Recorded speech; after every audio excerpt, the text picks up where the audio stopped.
Olá, tudo bem, pessoal? Tá começando mais um podcast de A a Z.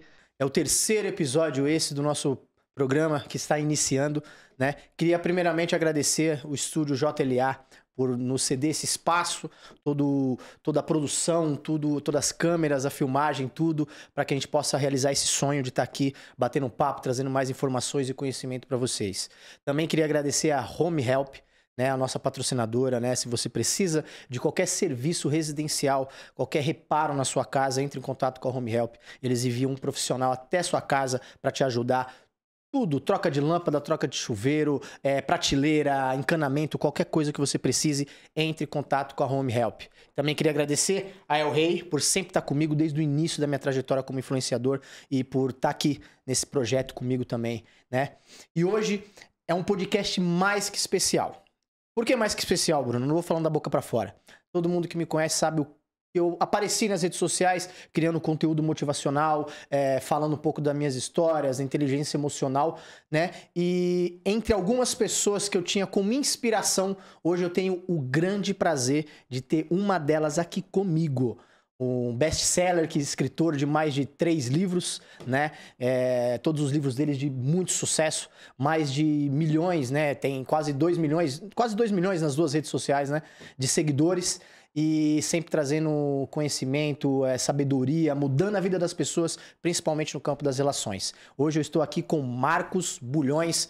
Marcos, muito obrigado por você ter aceitado o convite. Você não faz ideia da relevância que isso tem para mim. Para quem está começando, uma pessoa que há 3 anos atrás nem sabia que poderia um dia estar aqui falando com uma pessoa que um vídeo um dia motivou muito, me ajudou muito a sair de uma situação difícil. Então, é um prazer imenso e muito obrigado por você ter aceitado esse convite, irmão. Bom, Bruno, em primeiro lugar, eu agradeço o convite. Um prazer estar com você. Eu costumo dizer que todo grande rio, ele nasce de de um pequeno buraco, né, onde surge, brota água. Então, todo início ele é assim, e poder não apenas fortalecê-lo, mas partilhar esse momento é um prazer muito grande. Espero que essa conversa possa agregar a quem vai assistir e quem está chegando agora, não perca tempo. Já curta esse episódio, já se inscreva no canal, porque depois de mim tenho certeza que vai vir muita gente boa por aí. Obrigado mesmo. Meu, é gratificante demais tê-lo aqui, né? E eu acho difícil não te conhecerem, mas quem não te conhece, queria que você se apresentasse um pouco, contasse um pouco da sua história, da sua trajetória aí, para as pessoas saberem quem é o Marcos, o que o Marcos gosta, como é a sua vida e o porquê, né? Que você hoje é um best-seller. O que foi, como começou tudo isso? Meu nome é Marcos Bulhões e eu sou o que eu sou porque eu vivi sobre uma promessa. Então, desde cedo, Deus fez uma promessa a mim.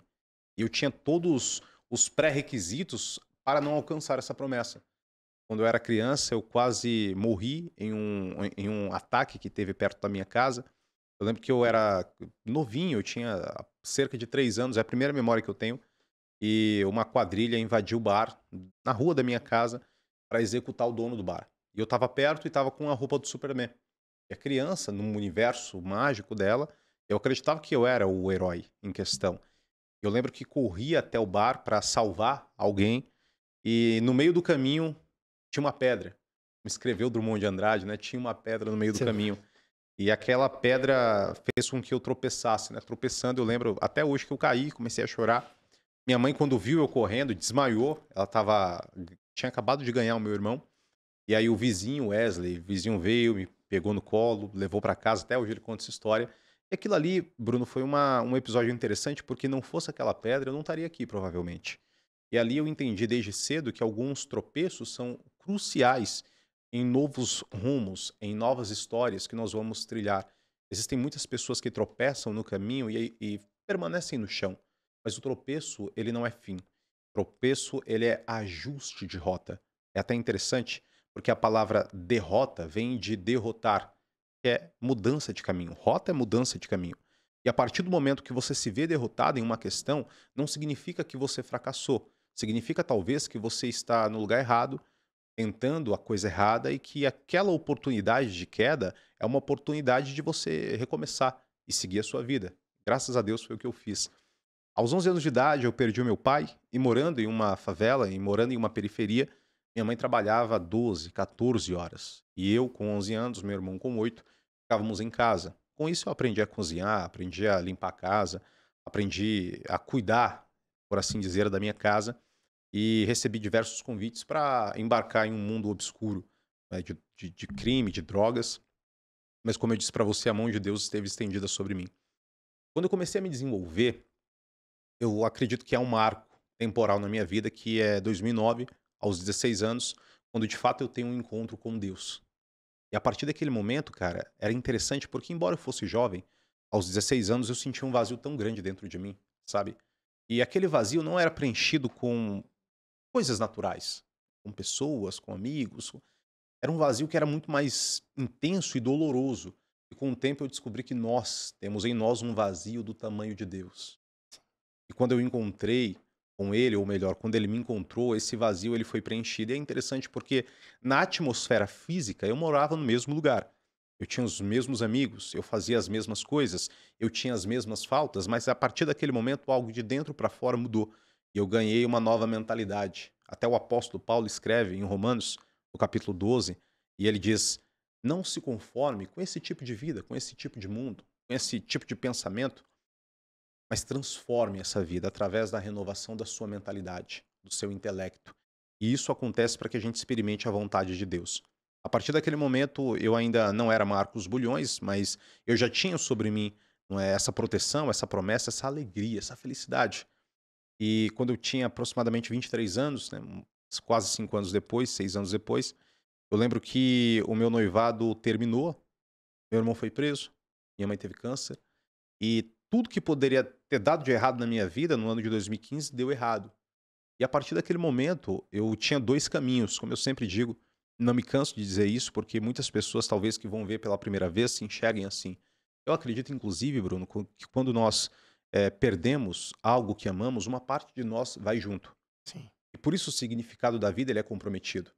Mas a partir do momento em que você entende que foi uma parte, não a vida inteira, há uma possibilidade de recomeçar. E eu lembro que essa foi a oportunidade de recomeçar. Eu até hoje lembro de uma oração que eu fiz em Florianópolis, até hoje eu amo essa cidade, todos os anos vou para lá. Eu lembro que eu orei pela primeira vez e disse assim: Senhor, faça a sua vontade na minha vida. Eu tinha muita dificuldade de pedir isso, de coração, não de da boca para Sim. fora, porque no fundo eu sabia aquilo que Deus ia tirar e eu não estava preparado. Mas ao mesmo tempo eu suspeitava que quando aquilo fosse embora da minha vida iria mudar para melhor. E de fato foi o que aconteceu. Em seguida eu escrevi o meu primeiro texto, que foi o Ela Morreu, e postei no Facebook, sem pretensão alguma. A galera começou a comentar, pedir para postar mais, e aí com o tempo os textos viralizaram, as pessoas chegaram, na época eu já estava na faculdade de psicologia, e toda essa trajetória, né, e quem eu me formei foi a partir dessas construções, realizando essa promessa. Então, hoje, eu sou especialista em inteligência emocional, desenvolvimento humano. Eu tenho uma comunidade, uma plataforma de inteligência emocional, que é o Método FB, na qual nós já temos milhares de alunos, e não apenas alunos, mas vidas transformadas Que é o através do mais importante, conhecimento. né? Exato, porque eu acredito assim, o resultado financeiro ele é extremamente importante. Sim. Mas o resultado financeiro ele é consequência de um resultado que está além do resultado financeiro, que é de fato o resultado de impactar vidas, Isso. mudar vidas. Então, se você chega para mim e pergunta se é mais interessante os 7 dígitos ou a pessoa que ela entra dentro da plataforma e ali ela tem os seus bloqueios, as suas carências, tem aí o seu apego, dependências emocionais, crenças limitantes, tem uma dificuldade muito grande de conseguir prosperar, de conseguir escalar relacionamento, desenvolver vínculos saudáveis, e você vê aquela pessoa saindo de uma outra forma, isso daqui vale muito mais, porque eu adquiri a crença de que uma alma salva vale mais que o mundo inteiro perdido. Então, o meu projeto é esse. A parte disso, eu também sou escritor. Atingi a marca best-seller com as minhas 3 obras até hoje. Também sou empresário, porque para que você consiga ter sustentabilidade naquilo que você faz, é necessário empreender. Então, quando eu comecei a empreender, bati muita cabeça, mas aprendi. E a partir disso, consegui criar uma operação, um negócio saudável, um negócio próspero e duradouro. E, além disso, eu sou pai abençoado, que tem uma filha linda, tenho uma mulher maravilhosa ao meu lado, uma mãe incrível, vós amorosos. Então eu me considero abençoado. Eu não vou dizer que eu me considero sortudo, me considero abençoado. Entendo dos meus méritos, mas faço minhas palavras de Santo Agostinho, quando ele diz que a suficiência dos meus méritos está em entender que os meus méritos não são suficientes. Bacana. Meu, que história incrível que você tem de vida. E muita coisa que você falou eu me identifiquei bastante.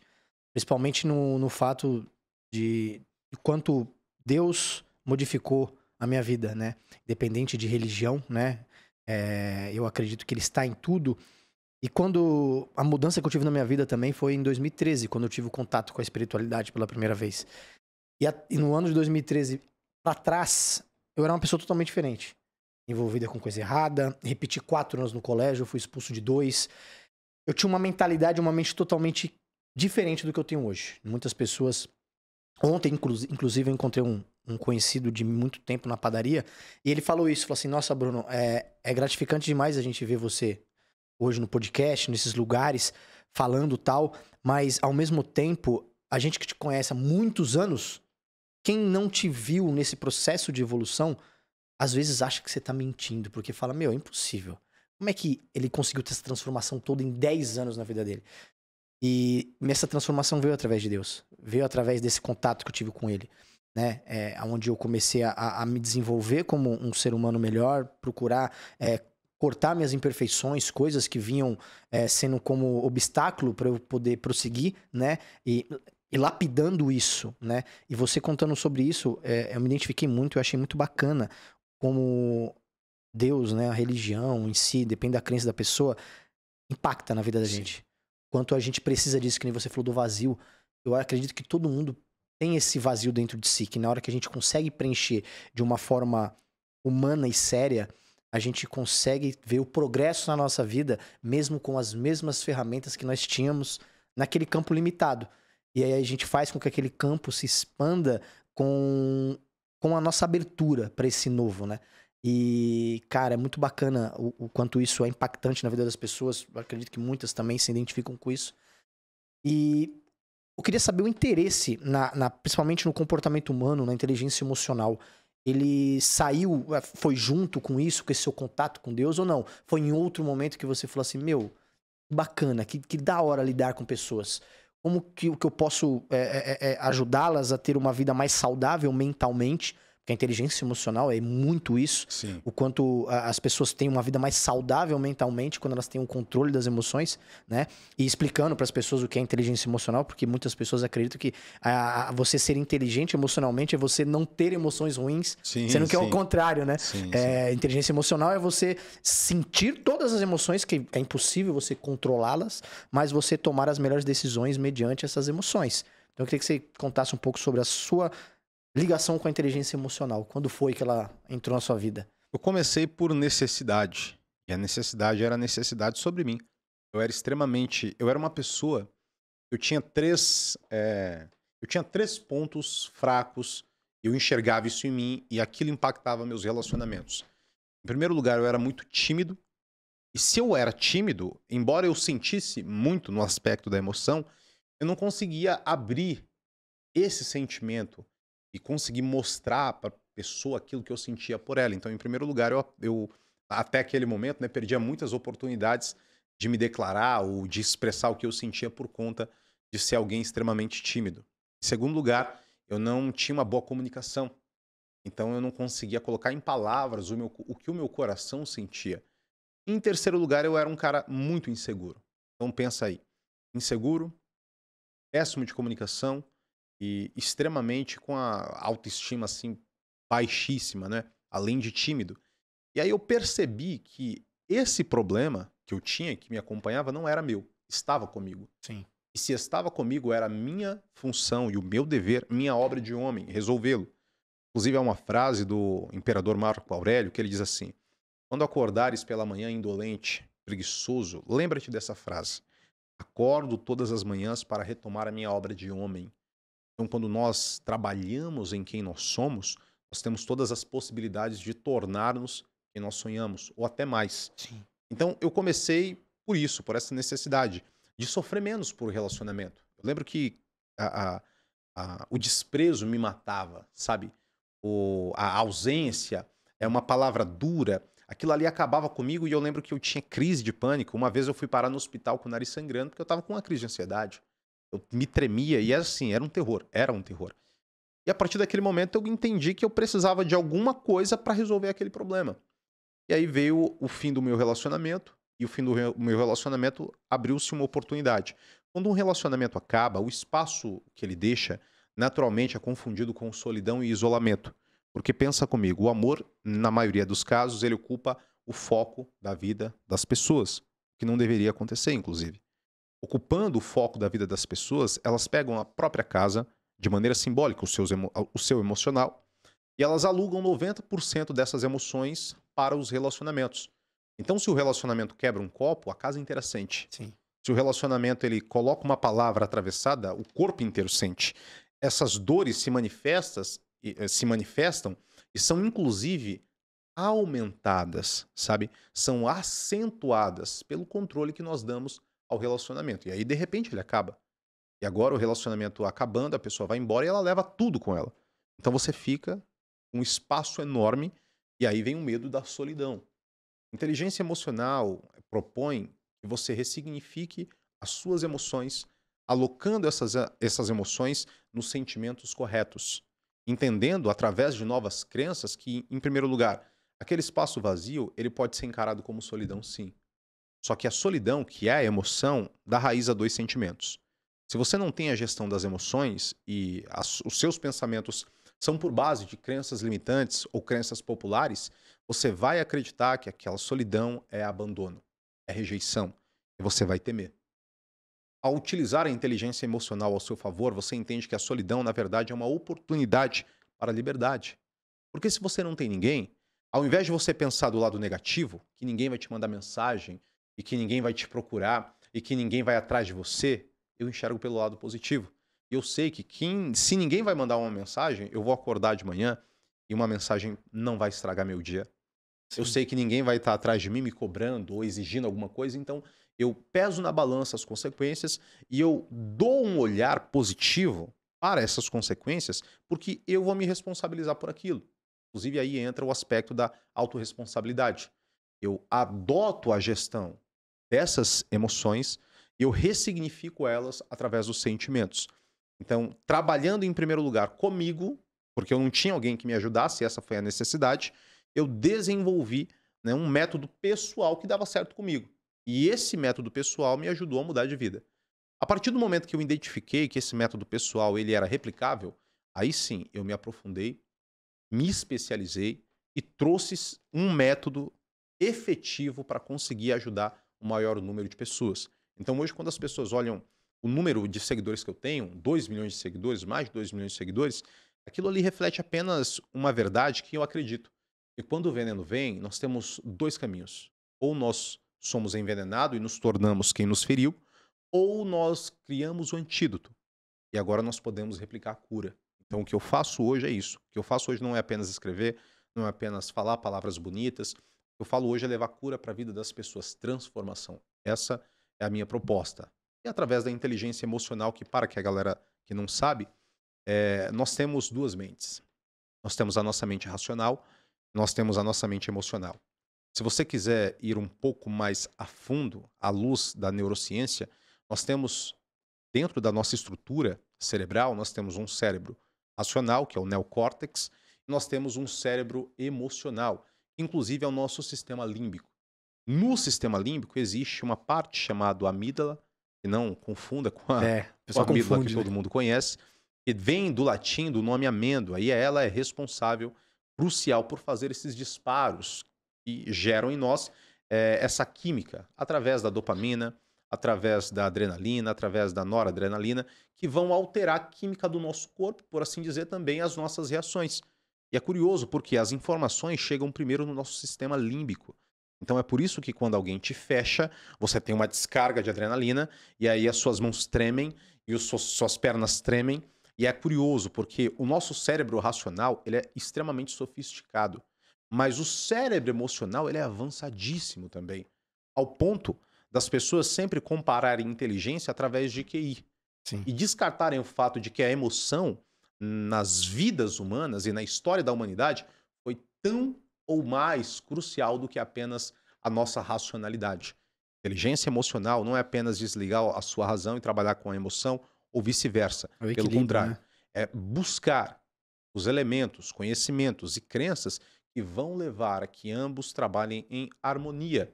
Não de uma maneira robótica, Sim. mas de uma maneira natural. Para que a tomada de decisão seja mais saudável, para que as relações sejam mais prazerosas e para que a dor, quando vier, seja bem-vinda. Sim. Afinal de contas, a dor sempre traz consigo um ensinamento. E depois dela, nós temos uma missão: não repeti-la novamente. Eu sempre brinco. Eu acredito que as pessoas falam assim, pô, repetir ex é ruim. Você não repetiu a dor. É porque você não quebrou 3 vezes no mesmo lugar. É porque você não faliu fazendo a mesma coisa. Porque você não sofreu pela mesma pessoa diversas vezes. Então, se é para sofrer, sofra pelo novo. Porque o novo sofrimento também trará um conhecimento novo. Nossa, é uma mentoria gratuita que a gente consegue ter com você aqui, né? Você falou uma coisa que eu também achei interessante, em relação a lidar melhor com os sentimentos, que você sempre vai ter 2 opções, né? Ver pelo lado bom ou ver pelo lado negativo, as coisas que acontecem. E até mesmo o mal que te fazem, você pode tomar isso como algo bom para uma trajetória nova, para um recomeço na sua vida. A gente estava conversando, até falei, porque eu vivi um processo traumático muito ruim, de 2019 para 2020, né? Passei por uma depressão onde eu quase tirei minha vida, né? E por conta de um relacionamento, de algo muito ruim que aconteceu na minha vida. E eu amargurado, aquele sentimento ruim que a gente tem quando a gente é traído, né? Eu não sabia o que fazer da minha vida. Até que um dia eu tive... Assim, normalmente, você nasceu na periferia também, assim como eu. Normalmente a gente cresce com aquela crença de que, né, quando alguém nos trai, a gente tem que resolver. Temos que ir atrás. Levar pras ideias. Levar pras ideias. Não, o cara tá errado, tem que pegar o cara, alguma coisa do tipo. E quando acontece isso com a gente, querendo ou não, por mais que a gente mude nosso pensamento, vem aquele sentimento de raiva e de vingança que a gente sente. Mas a gente sabe controlar isso, pelo menos quando a gente tem um equilíbrio emocional melhor. E eu tive uma atitude que, para muitos amigos meus, eles brincam, falam que foi uma atitude nobre que eu tive, mas que eles não teriam. Que eu vivia amargurado com aquilo que eu tava sentindo. Demais.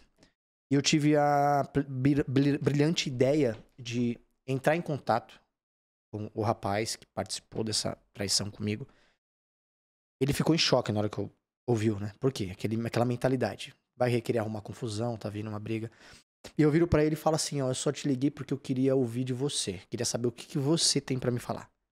E ele virou pra mim e falou assim, não, mas o que você quer com essa ligação? Eu falei, eu vou te falar no final. Mas por favor, só quero que você me fale o que você tem pra me falar. Ele meio que gaguejando, não sabia o que tava acontecendo, não sabia qual era a minha reação, acreditando que eu tava querendo arrumar briga, né? Explicou, pediu perdão, um monte de coisa. E no final eu falei pra ele, não, eu só queria ouvir o que você tinha pra me dizer pra falar pra você que eu te perdoo. Eu te perdoo por tudo que você fez, tá? Fica tranquilo. Você pode dormir em paz, que não vai ter ninguém querendo te pegar, saindo do serviço, querendo fazer alguma coisa. E é de coração isso.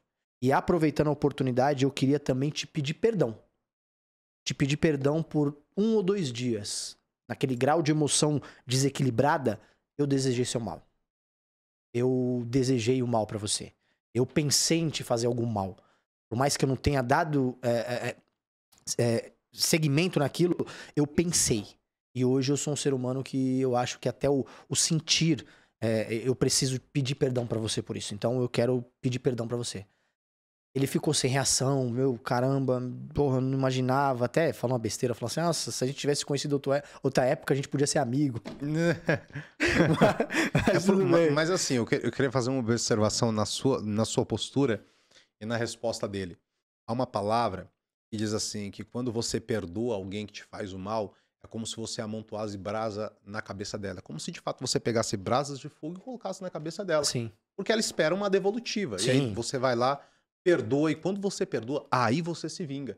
Porque ela olha pra você e fala, caraca, esse cara não merecia. A postura dele foi essa. E é incrível que quando eu saí dessa ligação, eu fiz essa ligação no carro, na rua. Na hora que eu desliguei o telefone e fui pra minha casa, eu nunca senti uma paz tão grande dentro de mim. A paz foi tão grande que o sofrimento parecia que foi arrancado de dentro de mim, todo o sofrimento que tinha acontecido. E a partir dali, tudo começou na minha vida. Inclusive, eu tinha 1.200 amigos, não sei, no Instagram, né? Fechado. Eu sempre fui uma pessoa muito boa de relações. Eu sou um cara que eu tenho muitos amigos. As pessoas, aonde eu vou, eu faço boas relações. As pessoas gostam de estar comigo e eu gosto de estar com as pessoas. Eu amo isso. E eu fiz um vídeo falando sobre perdão. Num grupo fechado, assim, no meu Instagram fechado. Aquele vídeo amador que você faz filmar, parece mais do teto do que eu. O áudio mal sai. Horrível. Mas foi o que você falou. Eu me senti na obrigação de passar aquilo adiante. Mostrar para as pessoas o quão é bom você se ver livre de um sentimento ruim. Que o ser humano é falho. Sim. Que ele pode errar. Que de repente, muitas vezes, o ser humano erra com você sem ter a intenção de te ferir. Ele tá pensando primeiramente no prazer dele, nas vontades dele, em tudo que ele carrega, mas ultimamente em você. Lógico, as consequências daquele ato vai te ferir. Então, é aquilo, você olhar pelo lado bom das coisas. Aquela pessoa, ela fez com a intenção de me machucar, ou ela simplesmente foi egoísta ao ponto de não imaginar que aquilo poderia me trazer consequências. Então, eu perdoar... Eu falei esse vídeo sobre perdão que bombou e o pessoal abre, não consigo compartilhar, abre seu Instagram. Eu abri meu Instagram em 2020 para 2021 e cá estou eu, falando sobre isso e ajudando inúmeras pessoas, principalmente no perdão. Porque eu passei por uma situação horrível, do qual eu precisei perdoar e logo em seguida eu precisei perdoar amigos, pessoas que me apanharam pelas costas de uma forma incrível. Tem um amigo meu que fala que ele não acredita como eu consegui beijar no rosto e apertar a mão de um cara que me traiu de uma forma incrível. Mas eu fiz de coração. Sim. Porque eu prefiro lembrar dele de todas as coisas boas que ele me fez. E o perdão, muitas pessoas se confundem, né? Acreditando que você perdoar é você dar mais uma chance. Sim. E às vezes não tem nada a ver. Exato. Eu cumprimento, eu perdoo, eu tenho ele hoje, se eu encontro ele, eu faço questão de cumprimentar, mas ele não faz mais parte da minha vida. Mas eu perdoei, eu não tenho maldade com ele. Então... é muito bacana a gente conseguir entender através das emoções, da inteligência emocional, coisas que nos fazem bem e a gente conseguir transmitir para os outros. Conseguir mostrar para as pessoas isso. Porque eu acho que as pessoas hoje, elas precisam muito da ajuda emocional. Sim, sim. Elas não sabem lidar com as emoções hoje, pior do que antes, eu acho. Porque hoje, por mais que tenha muita informação, as pessoas têm preguiça de buscar a informação certa e se prendem em futilidades que acabam só complicando e piorando o seu lado emocional. Então, o perdão, quando chegou pra mim de uma forma leve, e eu consigo falar de forma leve, e isso é leve pra mim, eu ajudo muitas pessoas. Eu tenho até um seguidor meu que ele mora longe, não vou citar seu nome, tá?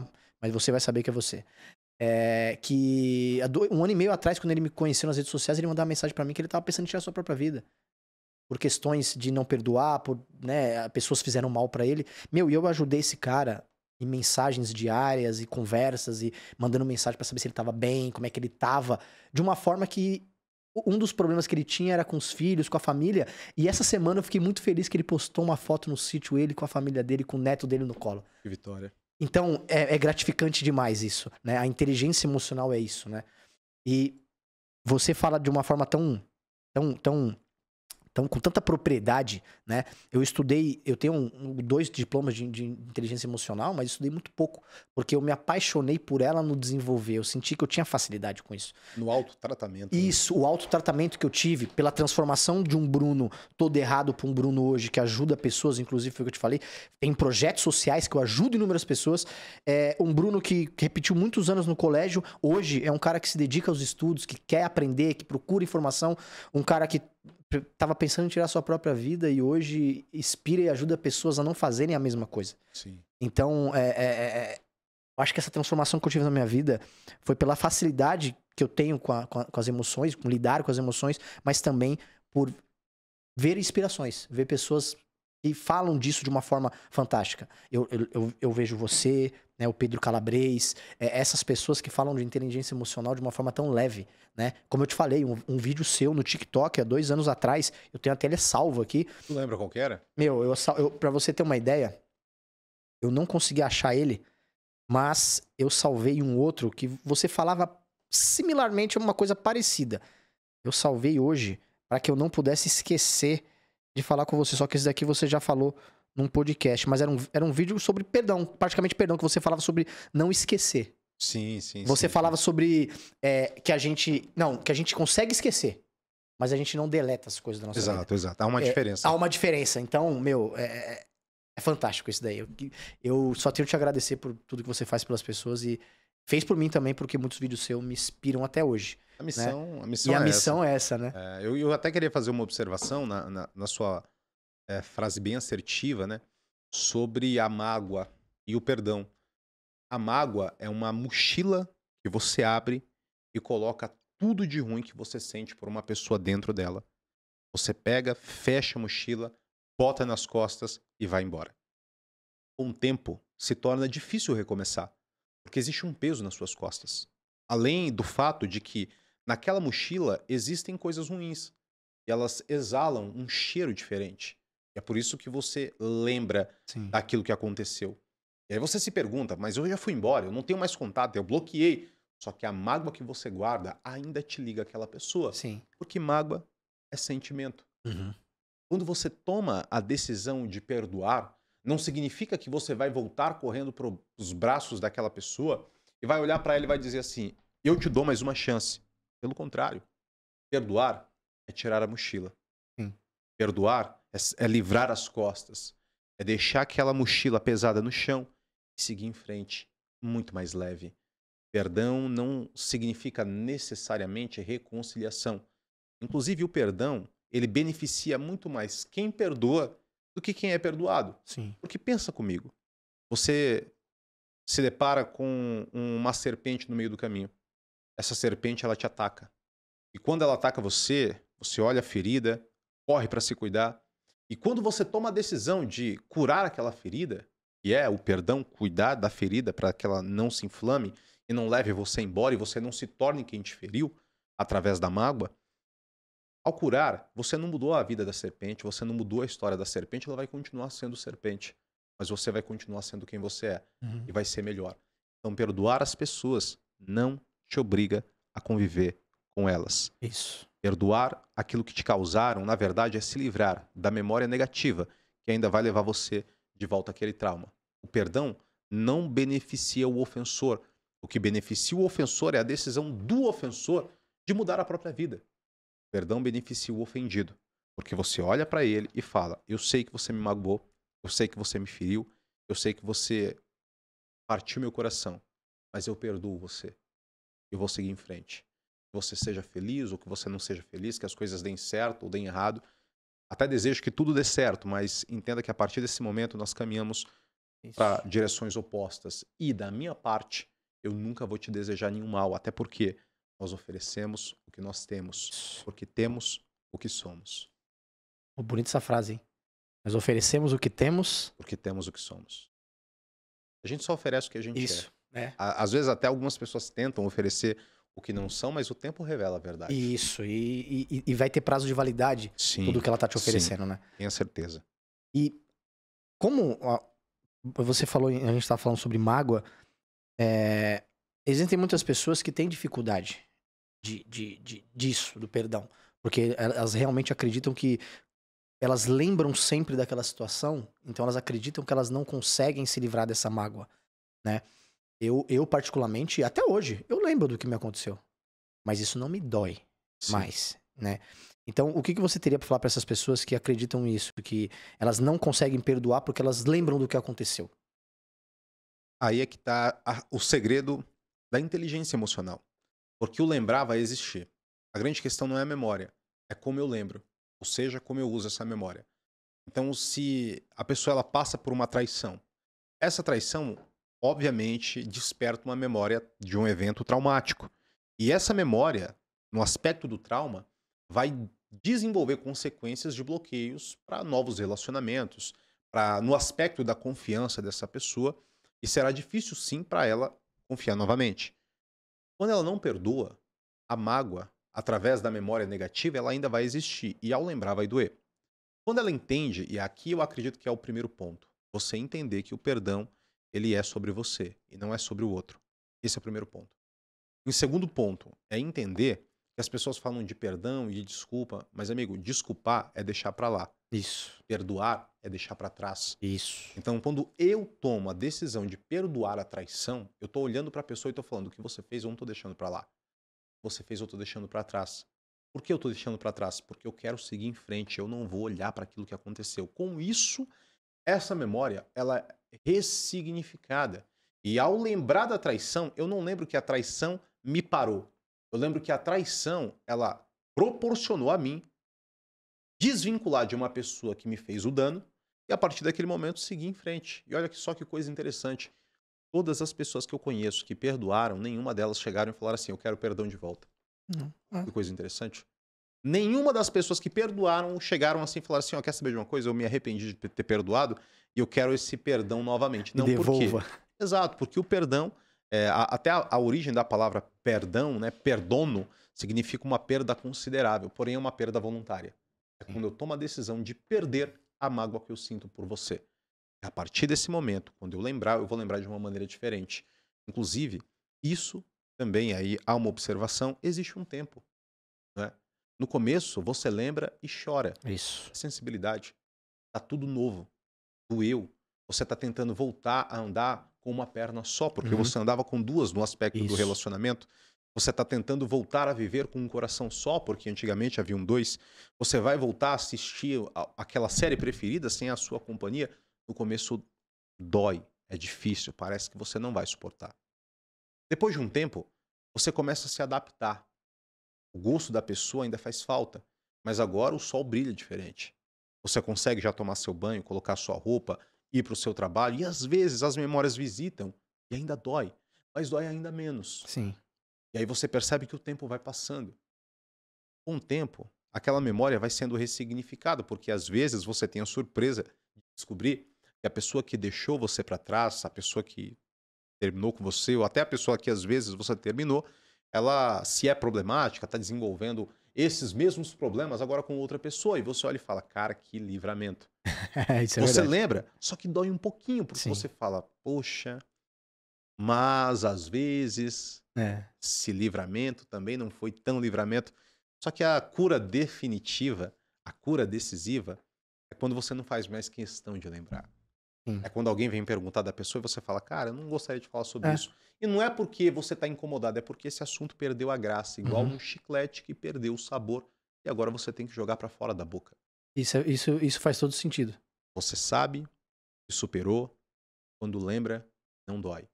Porque Uhum. doeu como nunca, durante um tempo, para não doer nunca mais, para a vida inteira. É, isso é verdade, porque a gente perde o interesse em falar de certos assuntos que já passaram, né?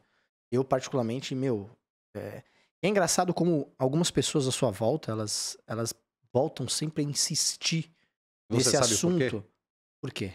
É porque as pessoas que nos conhecem acreditam que nós sempre seremos o que fomos. É. Quando nós mudamos, essas pessoas não entendem. E por isso elas insistem em nos tratar como quem nós éramos. Até o momento em que elas olham e nós estamos diferentes, e aí você vai descobrir dois tipos dessas pessoas. Dois tipos de amizades. Primeiro é aquela amizade que gosta de você, mas gosta de uma maneira condicional. Ou seja, elas gostam de você, querem te ver bem, mas nunca melhor Melhor que que elas. elas. E a partir daquele momento em que elas veem você despertar, veem você bem, veem você executar o que você precisa, veem você treinando, se alimentando bem, fazendo dinheiro, com um sorriso no rosto, elas olham e dizem assim, opa, esse cara tá metido. E elas, por decisão própria, tomam a decisão de ir embora e deixar você, se afastam. Não respondem mais as mensagens, apagam o seu número, deixam de seguir. Uhum. Esse tipo de pessoa que vai embora não fará falta. Sim. O outro tipo de pessoa é aquela que olha pra você, vê você bem, ela fala assim, cara, parabéns. Como é que aconteceu? Porque essas pessoas, além de se interessarem por você, se interessam por aquilo que você fez para ser melhor para você. Sim. Essas pessoas são positivas, porque a sua mudança não vai despertar nelas a inveja, vai despertar nelas a admiração. E aí você entende que as pessoas, os bons amigos e os maus amigos, as amizades falsas e as verdadeiras são sempre separadas entre as que sentem inveja e as que sentem admiração. Inveja não é por conta daquilo que você conquistou ou daquilo que você tem, mas é por conta daquilo que você sente. A criança, pequenininha, tem essa emoção. Sim. Ela vê uma outra criancinha brincando com o brinquedo, ela toma o brinquedo e ela não fica mais feliz. Então ela não queria o brinquedo, ela queria a sensação daquela outra criança. As pessoas imaturas ainda permanecem isso. Às vezes você pega uma criança e você chega pra ela e fala assim, ó, vou te dar um amendoim. E dá um amendoim pra ela.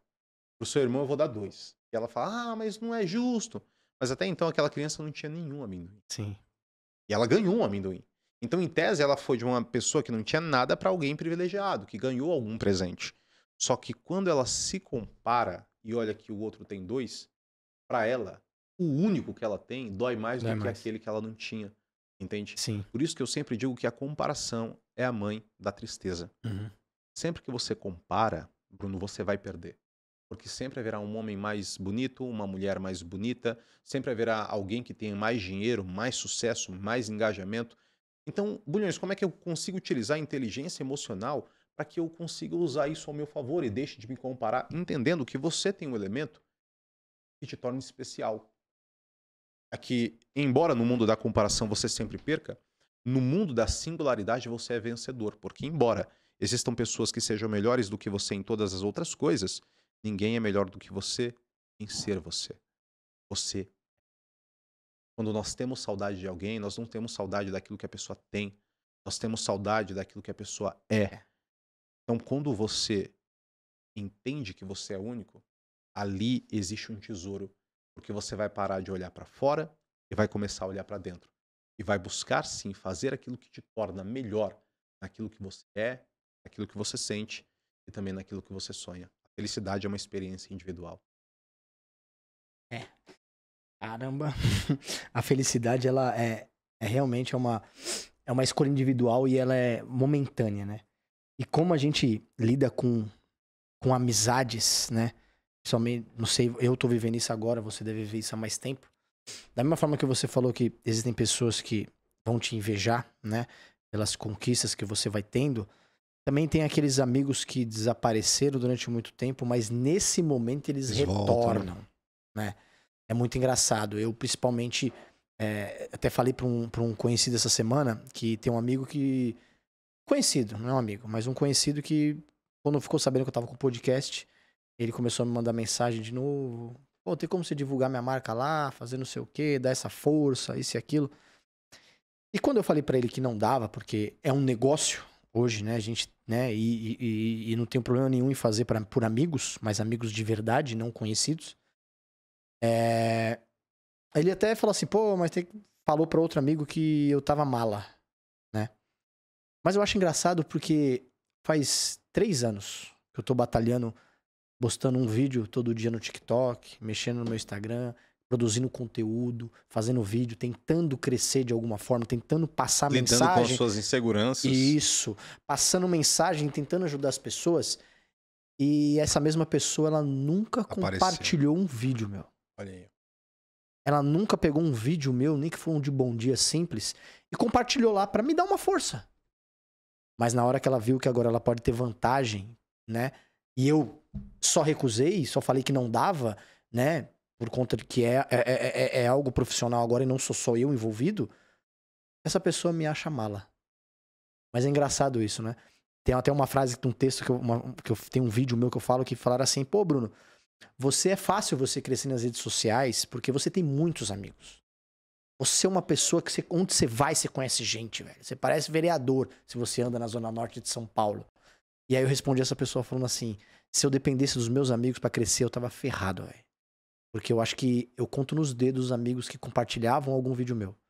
Que faziam alguma coisa pra me dar uma força, sabe? E é engraçado como isso separa as pessoas que você realmente sabe que tem admiração por você e as pessoas que têm inveja. Sim. E não querem que você esteja melhor que elas. O Bruno é meu amigo. O Bruno é um cara gente boa. Eu gosto dele. Mas espera aí. Você não pode ir tão longe assim, Bruno. Tem que ir até onde eu tô. Aqui. Se você Mais passar que de isso, mim... você não é tão interessante mais. Sim, por isso que dizem que o único homem que quer ver você melhor do que ele é o seu pai. É. Porque o amigo, assim, alguns amigos são difíceis. Sim. Alguns que eu imaginava que seria aqueles fãs número 1 que estaria todo dia compartilhando meus vídeos, mal vi vídeos meus nas redes sociais deles. E tem amigo que muitas vezes eu não priorizei. Que, velho, O cara vai lá e... o cara todo vídeo meu ele reposta. Sim. E aí eu vou te contar um segredo. Sabe qual que é? Existe um teste de qualidade para você conhecer quão verdadeira é as suas relações Quão verdadeiro é a amizade, quão verdadeiro é o amor. E o teste é dizer não. Experimente frustrar essas pessoas. Não de uma maneira maquiavélica Sim. ou nefasta, mas experimente dizer não quando de fato isso acontece. Quando você não pode. Porque na maioria das vezes nós não devíamos, mas aceitamos. Sim. Aceitamos tarefas que não eram para nós, aceitamos colocar as pessoas em primeiro lugar, no lugar de nós. Quantas vezes você está se preparando para uma prova, se preparando para entregar um trabalho, algum amigo chega e fala, cara, você me empresta? Você me ajuda? E você vai lá e coloca o dele na sua frente e faz. Quantas vezes você não quer ir a um lugar e a pessoa, não, vamos lá, vai ser legal, você vai e gasta dinheiro à toa e não se sente bem, a pessoa ainda tira onda da sua cara. Arruma essa cara, experimente dizer não. Porque quando você dizer não, você vai descobrir se aquela pessoa gosta de você ou se ela gosta daquilo que você promove. Isso. Se ela gosta da sua companhia ou se ela gosta dos benefícios que essa companhia gera nela. E aí, quando você fizer isso, você vai descobrir a poderosa frase do Charles Spurgeon, na qual ele diz: aprenda a dizer não, será mais útil do que falar em latim. Isso é verdade, porque eu sempre fui um cara de muitas amizades. Um cara de muitos churrascos, sabe? Aquele cara que tá sempre rodeado de muita gente. Minha mãe sempre falou pra mim, nossa, você vive rodeado, você parece só anda em bando. Porque eu sempre fui de muitas amizades mesmo. E é engraçado como que nesses últimos anos, quando eu resolvi me dedicar a mim mesmo e a minha companheira, eu tive que abrir mão de churrascos, abrir mão de festas, de muitas coisas na minha vida. E é engraçado como, quando eu comecei a falar não, muitos amigos reforçaram essa amizade porque compreenderam Sim, e entendem e nada muda. sim. Mas como teve muitos outros amigos que começaram a virar a cara e achar que não sai mais com a gente, não quer fazer nada, não sei o quê. Só que poucos deles perguntam o porquê, né? Será que isso é porque eu tô sem dinheiro? Será que é porque eu tenho vergonha, de repente, de falar que eu não posso ir para aquele churrasco porque eu não tenho condições de comprar um quilo de carne? Porque em nenhum momento eles pararam para pensar, vou perguntar, porque se ele estiver precisando, eu vou falar pra ele, não precisa trazer, vem. Como eu já fiz muitas vezes. De repente eu posso estar passando por um problema na minha família que eles não sabem, né? Então, hoje eu aprendi muito isso na minha vida, em relação às pessoas que, quando alguém me diz não, isso não vai mudar nada. Mas se era algo que a pessoa tinha costume de falar sim, eu vou querer a fundo perguntar o que tá acontecendo. Porque às vezes a pessoa tá precisando de alguma ajuda, né? Às vezes a pessoa tá passando por algo do qual eu não sei. Eu desconheço, né? E é uma coisa que eu bato muito quando eu converso com algumas pessoas, é que a gente tem que sempre abrir nossos olhos para os nossos amigos, para nossos familiares, para as pessoas que estão à nossa volta. Porque muitas pessoas, eu por experiência própria, eu passava noites sentado na varanda, na janela do meu prédio, do quinto andar, pensando se doeria muito eu me jogar lá embaixo. Acho que um mês eu passei fazendo isso. Meus amigos não faziam ideia que eu passava. Mas também por conta minha, que eu na frente deles. Não Tudo pedia certo. ajuda, né? Não conversava também. Mas a gente precisa observar muitas pessoas. Porque tem muita gente passando por coisas que a gente não imagina. E a gente tem que julgar menos as pessoas, né? Se o nosso amigo tá nos dizendo não, nosso amigo não tá aparecendo, não tá fazendo alguma coisa, procure entender e saber o porquê. Porque às vezes por trás daquilo tudo tá uma bola de neve prestes a... um barril de pólvora prestes a explodir. E às vezes vamos conversar, tá tudo bem com você, pode fazer com que aquilo não exploda. Exato. Você até, às vezes, uma simples escutatória, uma atenção e um abraço, você consegue desafogar a mágoa dessa pessoa. Isso. Aconteceu muitas vezes comigo de um simples abraço mudar a minha história, né? E que nem eu falei eu tenho um sonho muito grande um dia de publicar, passar para um livro tudo o que eu vivi nesse período, né? Eu até brinco que eu até tenho um novo nome do livro já, que eu queria colocar Na Janela do Quinto Andar, porque eu queria contar tudo que eu vivi nesses meses de depressão, de pensamentos, né? Mas você como escritor e best-seller, eu tenho muito receio e eu não faço ideia de como começar e como fazer para escrever um livro.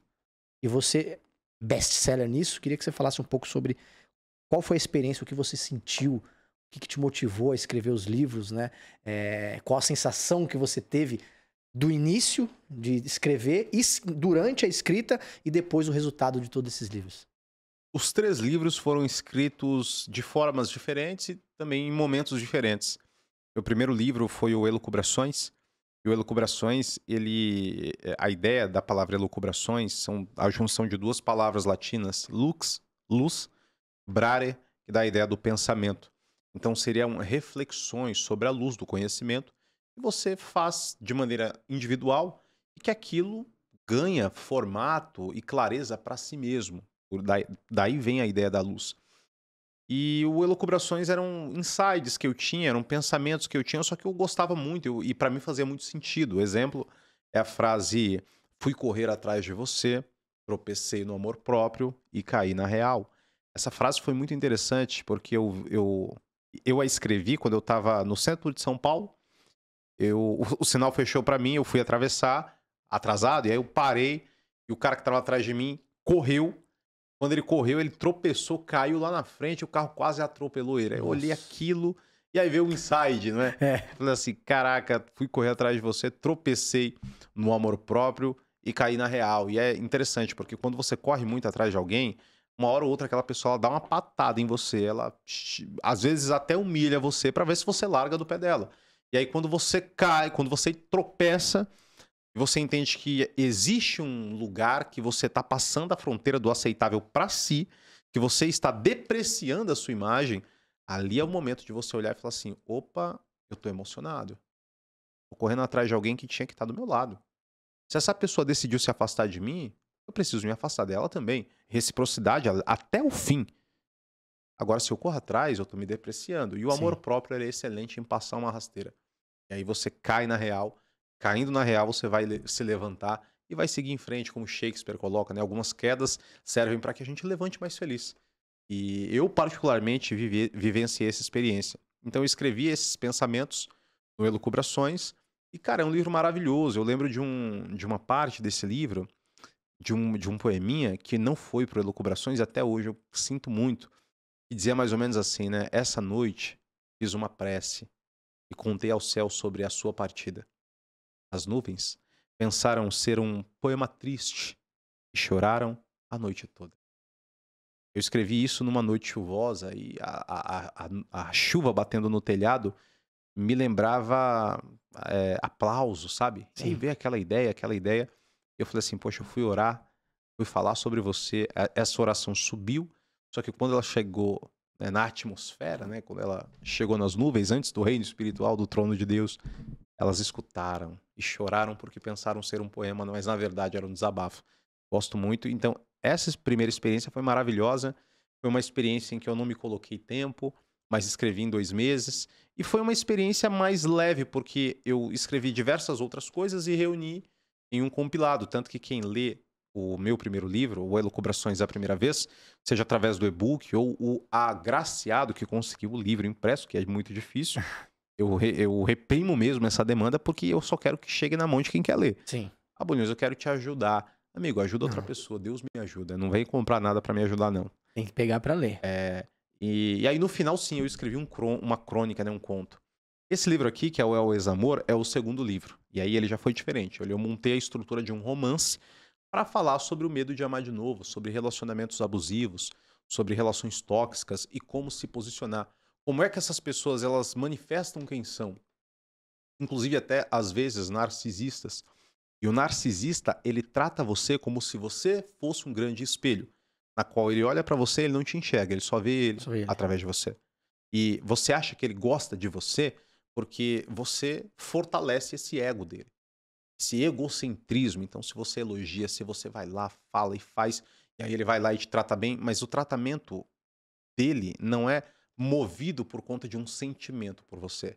Mas na verdade é uma ferramenta que ele utiliza para ganhar mais glória, para Sim. ganhar mais bajulação. E aí vem a dor, porque naturalmente a pessoa que está do outro lado, a pessoa que ela ama a pessoa que ama o narcisista, ela se sente muito solitária. Porque a sensação que ela tem é que ela está sozinha ali. Então ela tenta amar por dois, mas ela sofre sozinha. E a pior solidão não é aquela que você tá na sua casa e não tem ninguém, e você não manda mensagem, não recebe mensagem. A maior solidão é aquela acompanhada ao lado de uma outra pessoa. Isso mesmo. Nesses momentos, é necessário entender se você vai querer se transformar em um centro de reabilitação afetivo, se você vai querer mudar essa pessoa, ou se você vai utilizar essa mesma energia, ou às vezes até uma energia menor, para você recalcular a rota, chegar nela e dizer assim, ó, tá tudo certo, seja feliz, você é incrível, não é, cara? Mas agora eu quero ser incrível também, eu vou seguir a minha vida. Porque se você ficar, aquilo pode se transformar em uma relação muito dolorosa para você. Escrevi o Ao Ex-Amor, é um livro belíssimo, levei três meses e meio para escrever, e esse escrevi de verdade, sentava, passava ali 5, 7 horas escrevendo, e aí vem a sensação, né? A sensação, cara, é uma sensação fabulosa, assim.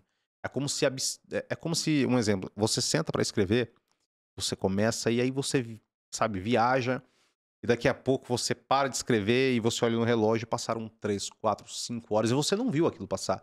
Então é muito bacana. E você se apega também ao livro, né? Você gosta de um personagem. Eu lembro que eu escrevi um final, só que depois eu li esse final e eu achei muito chocante. Eu falei, vou refazer o final. Aí refiz, aí até hoje eu lembro, falo, pô, devia ter colocado aquele outro final que era mais chocante. E aí vem o código do desapego. No código do desapego, eu já fui extremamente intencional, metódico e direto. Então é um livro de passo a passo. 5 passos para você desapegar de uma pessoa. Primeiro passo, distância. Por quê? É preciso sair da ilha para você ver a ilha. As pessoas dizem que o amor ele cega e o amor não cega. Na verdade, é a paixão. Isso. E a paixão também não cega, mas ela toma a tua visão. Se eu chego com esse copo e eu aproximo ele dos meus olhos, eu não vejo mais você. Uhum. Só que você continua aí. E para vê-lo, eu preciso fazer o quê? Afastar o copo Isso. para voltar a ver você. Para você voltar a ver sentido na vida, você não precisa fazer uma loucura, você não precisa ir para um monte de festa. É só se afastar um pouco da pessoa que você vai começar a ver que a sua vida ainda existe e que ela está ao seu redor, que você ainda tem uma rede de apoio, que você ainda tem colegas, que você ainda tem amigos, que você ainda tem a sua fé. A partir desse momento, você entende que o afastar é uma estratégia poderosa para se defender. Porque quando dois adversários eles lutam, a distância é o elemento chave.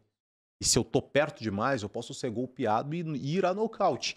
E geralmente as pessoas, quando se separam, elas querem continuar seguindo, querem continuar sabendo, tendo Isso, informação. Ah, sei por Bulhões, quê. mas ele terminou comigo e tá feliz com ela, amiga. Como é que você sabe? É. Porque eu vi a foto. E por que você viu? Ah, Uhum. Bulhões. Entendeu? É, bem isso Deixa de mesmo. ver. Se necessário, bloqueia. Uhum. Deixa de seguir. Vira a página. Porque ele ou ela viraram também. Sim. Então você está assistindo, você está sendo telespectador de uma história que não é sua. E que não diz às vezes, ah, mas ele é meu ex. Não é, mas é seu ex. E agora ele é o atual, ou ela é a atual da vida de outra pessoa. Você não tem ex. Se é ex, não é teu. Não é teu. Se é teu, não é ex. Guarda esse código. Se é ex, não é teu. Se é teu, não é ex. E aí vem o segundo passo, que é cortar contato visual. Porque quando eu corto o contato visual, uma vez que eu falei do cérebro responsável pelas emoções, Sim. né, da mente emocional, o meu sistema límbico ele é bombardeado pelas informações que acontecem através dos meus olhos. Então essa informação ela vem, ela é processada e a partir do momento que ela é processada, ela vai ser armazenada como memória de curto prazo ou memória de trabalho. A forma como eu vou utilizar para me desapegar dessas memórias e desse processo é parando de ver. Parando de ver status, parando de ver foto antiga, parando de ver conversas que já se foram, parando de ver as lembranças do Facebook. E aí eu ainda coloquei no livro, eu escrevi uma frase que está na Bíblia que diz assim, né? É melhor você perder os seus olhos e entrar no céu do que você mantê-lo e perder o seu corpo Perdeu o corpo inteiro. inteiro. Então é melhor você deixar de ver, fechar os olhos para isso e seguir em frente. E aí existem o terceiro passo, é o tropeço, na onde eu falo, eu utilizo a linguagem simbólica, porque o homem é símbolo. Jung entendeu isso de uma maneira brilhante e escreve o livro dele maravilhoso sobre a simbologia. E como esses símbolos eles são eficientes na ancoragem do aprendizado, como é que funciona? Eu descrevi a diferença entre 2 tipos de tropeço. Então existem 2 tropeços particulares. O primeiro tropeço é quando você tropeça numa pedra. O segundo é quando você tropeça no cadarço. Quando você tropeça numa pedra, não necessariamente a responsabilidade é sua. Sim. Porque a pedra estava ali, talvez você não viu, e distraído, alguma coisa, tropeçou e caiu. Então isso acontece nos negócios. Isso acontece nos relacionamentos. Ela não foi sua, mas você caiu. Sim. É preciso se levantar. Quando você tropeça no cadarço, aí sim existe uma carga de responsabilidade, porque foi você que viu que o cadarço ficou frouxo. Foi você que recusou a atar o cadarço, a chamar a pessoa para conversar, a declarar os impostos no dia, Sim. a entender que aquilo ali estava saindo muito do seu planejamento financeiro, e aí lá na frente você pisou no cadarço e caiu. E aí é responsabilidade sua. Sim. Inclusive, no aspecto do cadarço, eu até escrevi uma frase que é uma das que levei muito tempo para desenvolver essa frase, porque eu tinha o pensamento do seguinte: quando nós falamos a palavra nós, ela serve no sentido simbólico ou literal. Nós, no sentido de eu e alguém, Sim. ou nó no sentido de nó de cadarço. E aí eu ficava pensando, pô, quando o nó se desfaz, e aí eu tentava arrumar alguma ideia para usar a simbologia da gente pisar no cadarço, né? E aí, em uma dessas noites que eu estava escrevendo o Código do Desapego, surgiu o insight, e o insight era assim, né? Quando o laço se desfaz, nós acabamos pisando no que sobrou de nós. Então o laço soltou, Soltou. atou, as duas partes se separaram, e lá na frente você não tomou cuidado, pisou em cima. E aí quando você pisa em cima, dói, às vezes você cai, e você vai ter que tomar a decisão de levantar, limpar o machucado, erguer a cabeça, atar o nó e Seguir seguir em em frente. frente. É forte, hein?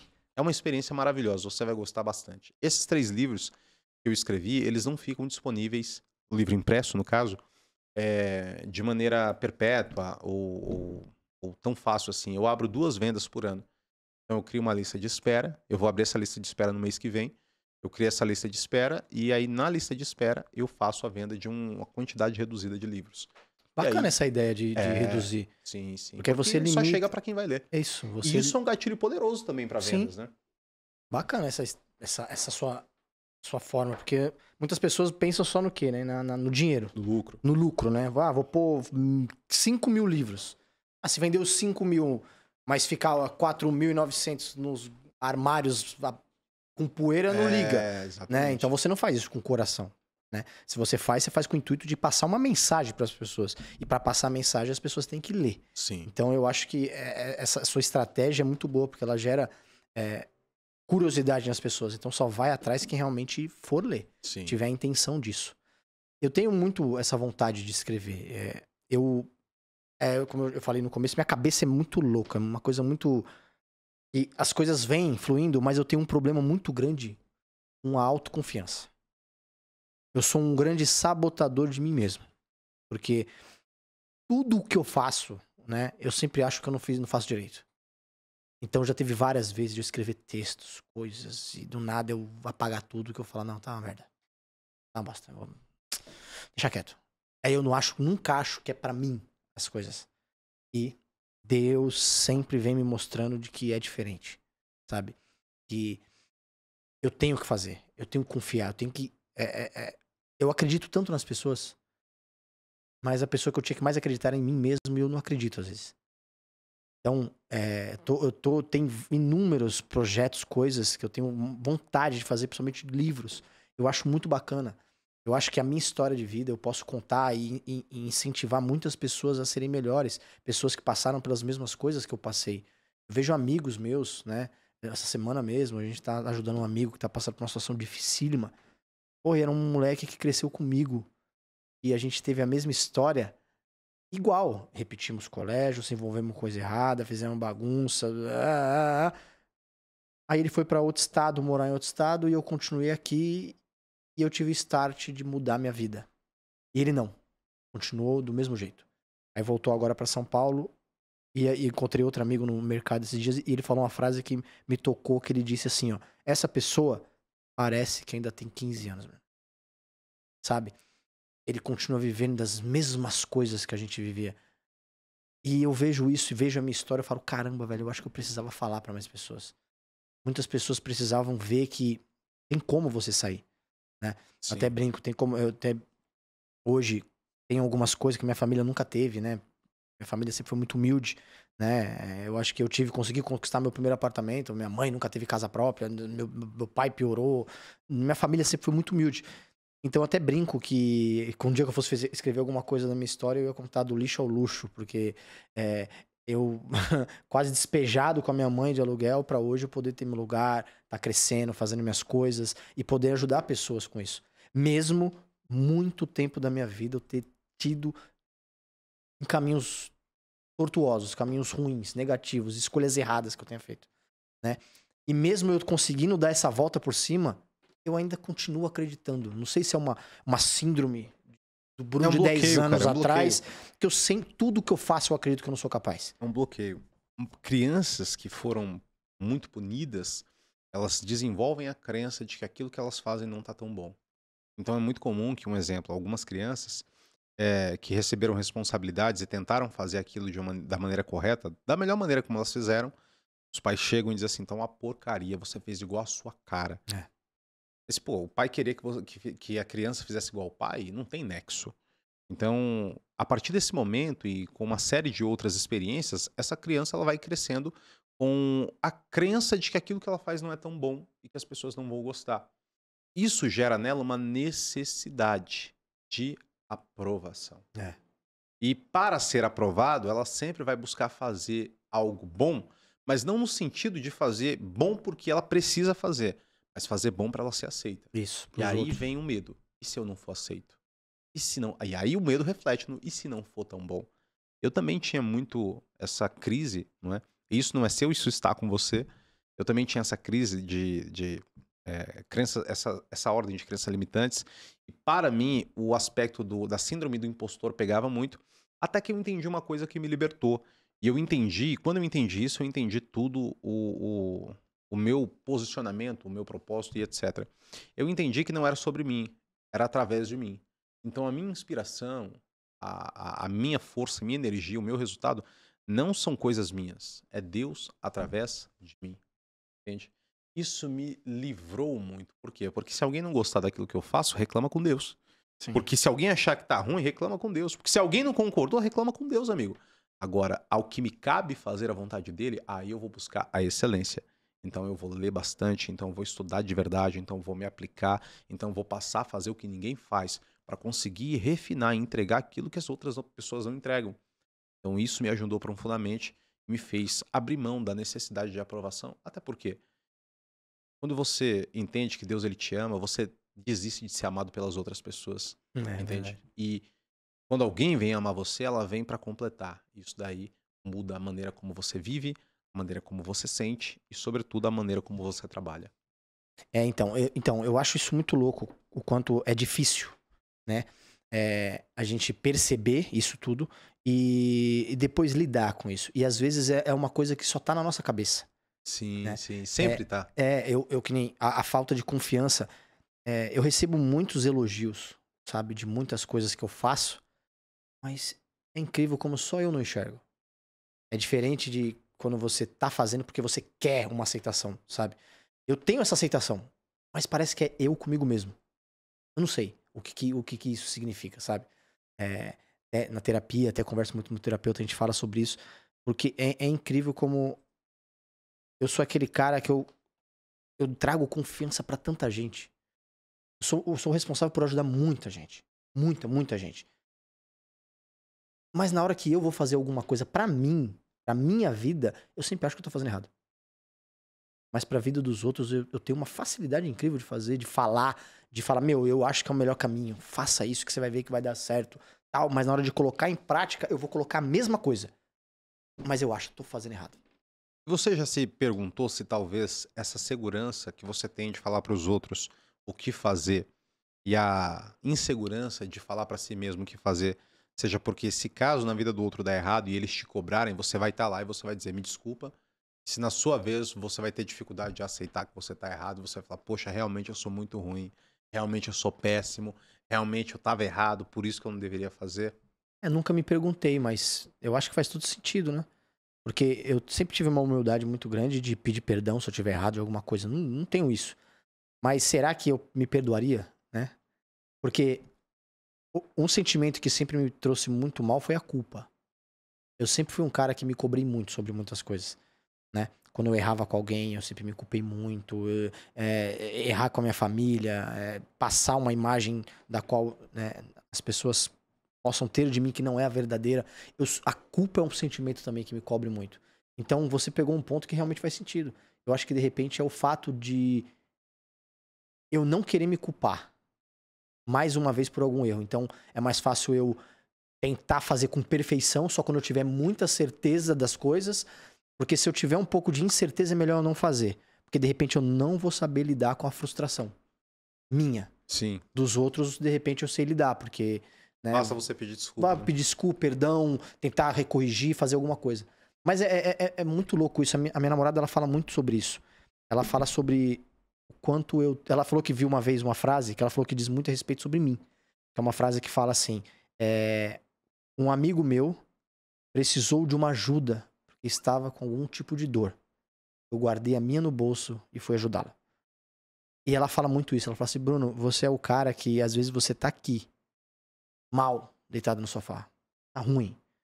Quer sair de casa, não tá legal, a cabeça não tá boa, você não tá num dia legal, você tá em conflito com você mesmo. Mas se o seu telefone toca e alguém pede sua ajuda e precisa de você, é engraçado como você se transforma.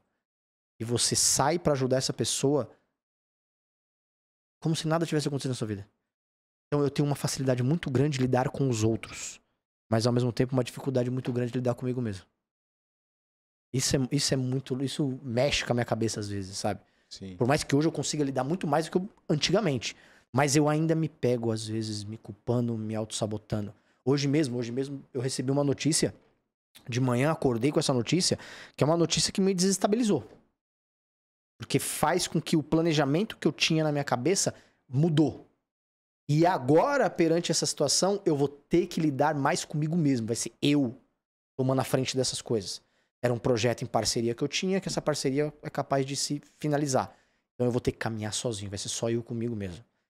E isso já me causou uma estranheza, porque eu sei o quanto eu me cobro. Pensa comigo assim, existem dois de você. Existem dois Brunos. Existe um Bruno que ele tem muito medo e existe um outro que ele tem muita coragem. No centro da atenção, o seu eu observador, ele divide a percepção entre esses dois Brunos. Quando alguém está precisando de ajuda, esse Bruno prestativo, ele ativa o modo controle, ele toma a sua personalidade, você vai lá e ajuda e resolve, e apaga o incêndio e arruma recurso e ponto. E aí ele se cansa, porque é cansativo fazer isso pelas outras pessoas. Sim. E quando ele se cansa e ele volta, quem assume é esse inseguro. Uhum. E aí ele fala, olha só, você fez pra todo mundo e aí agora você tá cansado. É. Você ajudou todo mundo e aí além de geralmente todo mundo não te ajudar, você também vai ter dificuldade de se ajudar. Olha só o que está acontecendo, olha só a dificuldade. Então a partir desse momento vem uma questão. E qual que é a questão em si? Não é só usar um ou não é só usar um outro. É entender que se existem dois, você não está sozinho. Então você sempre vai estar acompanhado de si. Esse Bruno que é inseguro, ele não é detestável. Esse Bruno que é inseguro, ele está utilizando o aspecto da emoção para ele mostrar para você que sim, alguma coisa pode dar errado. Ele só vai perder o controle se essa emoção governá-lo. Se essa emoção dominá-lo. Ao ponto de deixar ele num estado de pavor. E ao outro, ele também não é todo bom, porque às vezes ele pode dar tudo que ele tem e ficar sem nada. Sim. Então, quando você enxerga que onde você for, você sempre estará acompanhado, aí cabe o exercício das práticas de amor próprio, para que você consiga confiar mais em você. Homens e mulheres são ativados por elementos diferentes. A mulher, ela é ativada através da autoestima. O homem, ele é ativado através da autoconfiança. Por isso que quando a mulher ela começa o seu ciclo de superação, após o fim, após o término, após uma depressão, após ter sido mandado embora, você vai perceber que ela vai fazer as unhas, ela vai arrumar o cabelo, ela vai cuidar dela, porque quando ela olhar no espelho, ela não está vendo a beleza só, ela está vendo uma outra mulher. De maneira inconsciente, quando ela olha para outra mulher, ela diz assim, aquela mulher que eu fui, que eu deixei no salão, ela não aguentaria fazer o que ela tá prestes a fazer. ela não aguentaria deixar esse amor para trás, ela não aguentaria deixar essa empresa para trás, ela não aguentaria seguir em frente, ela diria não, ela teria medo. Mas agora essa que eu tô olhando no espelho, ela consegue. Porque esse ritual representa uma nova versão. E agora essa autoestima vai provar para ela que ela é capaz. O homem, ele é ativado através da autoconfiança. E o que melhor gera confiança se não for problema para resolver? O homem está lá, sentado, esparramado no sofá, sem perspectiva de vida, trocando de canal, ocioso. Nada acontece na vida dele, ele se sente péssimo. Aí, de repente, alguém joga uma pedra, a pedra quebra o telhado, ele fica bolado. Aí fala, quer saber de uma coisa? Ele vai lá, pega a escada, troca a telha, arruma aquilo. E quando ele finaliza, ele não sabe por quê, mas ele está se sentindo melhor. Sim. Ele diz assim, nossa, o que aconteceu? Agora estou me sentindo melhor. Autoconfiança. Então, quando você aproveita as oportunidades para manifestar a sua autoconfiança ou a sua autoestima, faça. E experimente fazer de maneira intencional. Quando esse seu desafio surgir, pô, Brunhos, eu vou estar sozinho, isso me gera insegurança. Pega o problema e fala, eu vou resolver o problema. E eu vou dar conta, porque eu dei até agora. É. E se eu dei conta de tudo que aconteceu até agora, eu vou dar conta e, ó, agora vai o segredo. Eu vou fazer o melhor, porque independente do resultado disso, eu sei que eu vou estar melhor. Olha que coisa curiosa. É. Sucesso não é apostar todas as fichas em um projeto. Sucesso é apostar todas as fichas em você para realizar aquele projeto. Porque se aquele projeto deu errado, tudo bem, faz parte. Vai ser desagradável? É óbvio. Às vezes até vai gerar prejuízo. Só que você vai estar melhor. Você vai estar mais sábio. Você vai estar mais frequente. As pessoas chegam em mim, Bruno, e dizem assim, como é que você consegue fazer live todos os dias? E é todos os dias mesmo. Porque hoje existem posicionamentos em que você cria uma operação onde rodam seus anúncios, você vai ter o faturamento, não precisa necessariamente nem aparecer. Eu entendo isso, mas o que as pessoas não sabem é que quando eu ligo a câmera e inicio a live todos os dias às 8 horas da manhã, não é apenas sobre os outros. Sobretudo é para mim. Uhum. Porque a cada live eu tô melhor, minha comunicação tá melhor, meu pensamento tá mais afiado, as minhas ideias estão mais poderosas, a minha dicção melhora. Isso. Então eu entendo que esse aperfeiçoamento que vai me tornando cada vez mais, cada vez melhor, uma pessoa mais autoconfiante, uma pessoa mais clara. Então a trincheira prepara. É, eu não sei se... Eu tava, você falando, eu tava lembrando um pouco da trajetória. E tudo que eu passei nesses últimos anos, uma situação difícil, eu acho que isso agravou na minha autoconfiança, sabe? Eu sempre fui, por mais que eu fosse um porra louca quando era jovem, eu sempre fui confiante. Era aquele porra louca que eu faço e aconteça e já era. E se não acontecer, vambora. Nunca tive medo. Mas eu acho que essa frustração que eu vivi, né, de ter construído muitas coisas que nem comprado meu apartamento, feito um monte de coisa, viagem pra fora, tudo. E ter que passar os últimos... Um ano não, que faz um ano que eu tô morando com essa minha nova companheira, graças a Deus as coisas... Mas os 2 anos que antecederam esse um ano que a gente tava junto, eu passei morando e dormindo no sofá da casa da minha mãe. É uma oscilação, né? Muito Isso. grande, né? Eu acho que isso foi uma coisa que me fragilizou muito. Porque foi a situação que você viveu lá em 2015 foi similar ao que eu vivi em 2020. Sim. Eu me vi acabando um casamento da forma que foi, perdendo aquela moradia que eu tinha, né? Que não ia ter condições de viver lá. Ao mesmo tempo, eu trabalhava e tive pandemia, redução salarial, redução das coisas, então eu também não conseguiria ir me virar sozinho ainda. Então foi 2 anos de muita dificuldade que eu venci muitas coisas. Só que eu acho que eu não enxerguei isso. E eu fico com essa sensação e essa síndrome de que tudo que me aconteceu foi responsabilidade minha, por escolhas minhas, e que a qualquer momento eu posso, de repente, fazer uma escolha errada de novo, que eu vou voltar a dormir no sofá da casa da minha mãe. E aí a sua confiança ela está comprometida. Isso. Posso confessar um segredo a você? Fica à vontade. Fica à Segredo vontade. assim, né? Eu vou lhe contar vou lhe fazer uma confissão. Quando eu fui morar sozinho, eu tomei a decisão de morar sozinho porque eu não queria esperar casar para morar sozinho. Eu queria viver a minha jornada. Queria viver a minha vida. E aí eu tomei a decisão de morar só, aluguei minha casa, aí fui morar sozinho.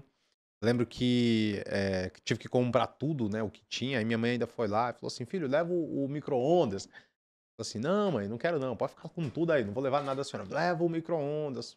E eu sabia que era um ato de cuidado dela. Sim. Falei, tudo bem, levei o micro-ondas. E aí eu comecei a morar sozinho. E uma noite eu tava tão feliz. Eu falei assim, cara, eu saí da favela, meu pai morreu. Tive 2015, um ano terrível, nefasto. E olha só, agora eu tenho a minha casa, tenho o meu carro, tenho as minhas coisas, tudo dando certo. Aí eu lembro que eu peguei, talvez por instinto divino, um quadro, eu escrevi assim numa plaquinha. Lembre. E aí eu peguei um celular antigo que eu tinha, que não era um iPhone ainda, coloquei o celular antigo e escrevi assim, ó. Lembre que antes de você ter tudo, você não tinha nada. Porque caso chegue o dia de você perder tudo novamente, você tem todas as possibilidades de reconstruir de novo. Escrevi isso e coloquei na parede.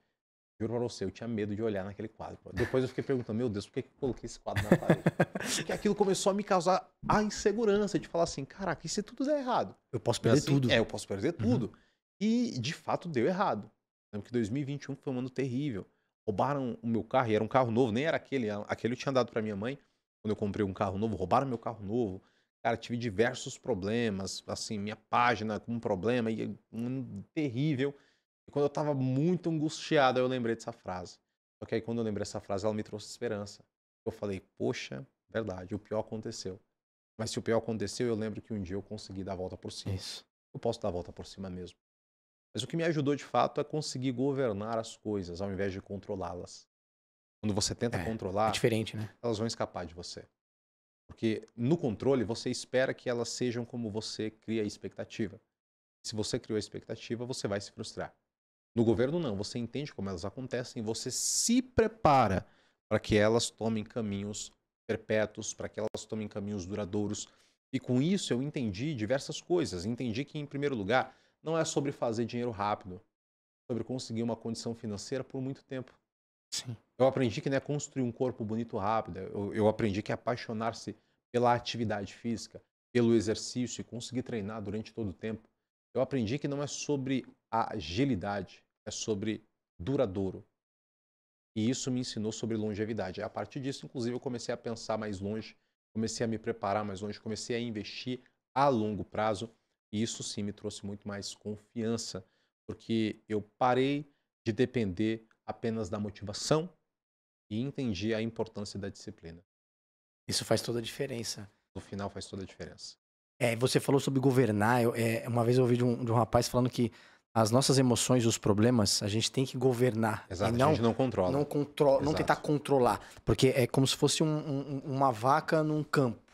Se você quer governar ela, faz com que aquele terreno seja próprio para ela. Tenha comida, pasto bom, essas coisas, que você não vai nem precisar por cerca. Sim. Que elas vão se manter ali. Agora, se você quer controlá-las, você tem que pôr cerca. Só focar na cerca. Só que um dia você pode ter uma cerca quebrada. E aí, todas elas vão fugir. Então, é sobre governar as coisas, realmente. E é muito louco isso, porque ao mesmo tempo que parece fácil, você falando assim, eu falo, nossa, mano, é verdade. É só, eu já vim fácil do porque nada. você não me viu chorando na cama. Então, mas você fala assim, caramba, é muito fácil, mas na hora de colocar na prática é muito difícil. Mas eu tenho um passo a passo dentro do método, da plataforma de inteligência emocional, o método FB, que vai te ajudar. A falta de governo também está ligada à desorganização, sabe? E eu sempre fui um cara muito desorganizado. Como eu era muito criativo, eu dependia naturalmente da minha motivação para fazer o que eu fazia. E eu sentia que eu ficava muito desgastado. E que ao mesmo tempo eu tinha tanta coisa para fazer e não conseguia fazer aquilo que mais importava, perdia prazos. E no calor da emoção eu era obrigado a virar madrugadas e atingir alta performance. Então, o que eu aprendi? Se eu treinasse o meu comportamento a fazer as mesmas coisas durante 10 dias, eu desenvolvia novos hábitos, uma rotina e eu conseguia ser muito mais produtivo. Então, a primeira coisa, escolha um horário para acordar. Então, você necessariamente não pode acordar às 5 horas da manhã como eu. Eu acordo porque, em primeiro lugar, eu posso. Sim. E em segundo lugar, porque eu gosto. Isso não é uma regra para ninguém. Mas experimente Acordar cedo. Escolher um horário fixo. Sim, porque acordar cedo faz com que você... Pra mim, a sensação é a seguinte. Eu acordo, vou pra sacada da minha casa. Cara, tá tudo escuro, tá tudo dormindo. E eu tenho uma sensação ali que o mundo é meu. Tem até uma crônica da Clarice Lispector que ela fala sobre isso. Não é? Da solidão, a diferença da solidão e da liberdade. Então, adeque um horário pra acordar e acorde durante esses 10 dias, todo dia esse horário. Sábado e domingo também, mulheres, também. Se eu tô falando pra você acordar durante esse horário, naturalmente você vai ter que se organizar pra dormir em um horário também. Pra você não prejudicar a sua qualidade de sono, porque prejudicando ela, você prejudica o humor, produtividade, atenção e concentração. Então, tem um horário pra acordar, tem um horário pra dormir. Perfeito. Feito isso, agora que você já tem horários definidos pra você conseguir, inclusive, organizar o seu círculo circadiano, você vai elencar as tarefas do seu dia a dia. E como é que eu faço isso, Bulhões? Eu vou pegar uma lista, vou colocar coisas importantes, coisas necessárias. O que é que você geralmente faz todos os dias? Geralmente, o que você faz todos os dias nesse período da manhã? Todos os dias. Todos os dias no O que período da você manhã? faz ou o que você deveria fazer? Ou o que gostaria de fazer? O que eu gostaria de fazer no período da manhã? Sim. Eu acho que leitura e meditação. Perfeito. Experimenta fazer isso depois que você acorda. Sua mente está fresca. Aí vai um código. Acordou? Coloca o celular para despertar. Despertou, trava o celular e vai fazer o seu momento particular. Eu faço todos os dias um devocional. Então, das 5 horas da manhã eu acordo, vou lá, acordei, travo meu celular, lavo meu rosto, vou fazer o meu período de oração. Eu tô começando a tomar banho gelado de manhã, porque eu acho que esse negócio tá mexendo com a minha cabeça. Sério? Isso daqui não é pra ninguém fazer. É porque eu gosto. É loucura, mas você não precisa fazer isso daqui, não. A não ser que você queira. Se você quiser faz. tentar ver, né? É maravilhoso. Mas acordei, aí eu tenho um espaço de devocional. Então, nesse devocional, eu oro, coloco o meu louvor e estudo uma palavra. Aquela palavra, ela vai me nortear no meu dia. E a minha oração já inclui as minhas necessidades. Então, se eu preciso fazer alguma coisa, se eu preciso de uma resposta, de uma provisão, se eu preciso de inspiração, naquele momento eu oro, eu peço. E olha que coisa curiosa. O devocional não é um treinamento particular, é um treinamento espiritual, sobrenatural. Porque naquele momento eu inicio minha manhã com ele, com o amor da minha vida, com o autor da minha fé. Então, amigo, se eu inicio a manhã com Deus, eu já inicio mais do que vencedor. Ponto. Terminei esse primeiro período, que vai das 5 horas da manhã até as 6, aí eu começo a estudar. Então, eu pego os livros que eu estudo. Nessa exata semana, eu estou estudando Inteligência Emocional, do Daniel Goleman. E Muito aí, bom, né? começo a ler. E essa leitura se estende aí até aproximadamente 10 para 7. E aí eu estudo, faço as minhas anotações. Aí também um outro código. Geralmente, quando a gente lê, isso daqui eu aprendi naquele livro Hiperfoco. Isso daqui me ajudou pra caramba na minha concentração. Quando você está lendo, surgem pensamentos intrusivos. E aí fazem com que você atrapalhe sua leitura. Experimenta colocar um papel do lado. E aí, sempre que vierem esses pensamentos intrusivos, você pega e anota no papel. Exemplo, colocar o lixo para fora, você anota. Declarar imposto de renda, anota. Mandar vídeo para edição, anota. Conversar, marcar reunião, anota. Fechar a agenda, anota. Porque uma vez que está ali, seu cérebro entende que ele não precisa gastar energia com aquilo. E aí você vai conseguir ter muito mais foco naquilo que você está estudando. Terminado isso, eu pego minha filhinha, acordo minha filhinha com beijo, né? Acordo minha esposa, né? Levo minha filhinha para a escola. E aí, quando eu volto, eu preparo o café da manhã para tomar o café da manhã com a minha esposa. E aí eu já entro na live. Então, quando eu entro na live, eu já estou muito preparado. Sim. A minha performance aumenta significativamente. Termina a live, eu vou para o treino. Então, o período da manhã, para mim, ele é decisivo e ele é compactado. E quando eu comecei a fazer isso, eu fiz assim porque eu precisava. Eu precisava me testar. Ah, Bulhões, mas será que funciona com todo mundo? Irmão, eu não sou todo mundo, vai funcionar comigo. E eu nunca vou saber se eu não testar.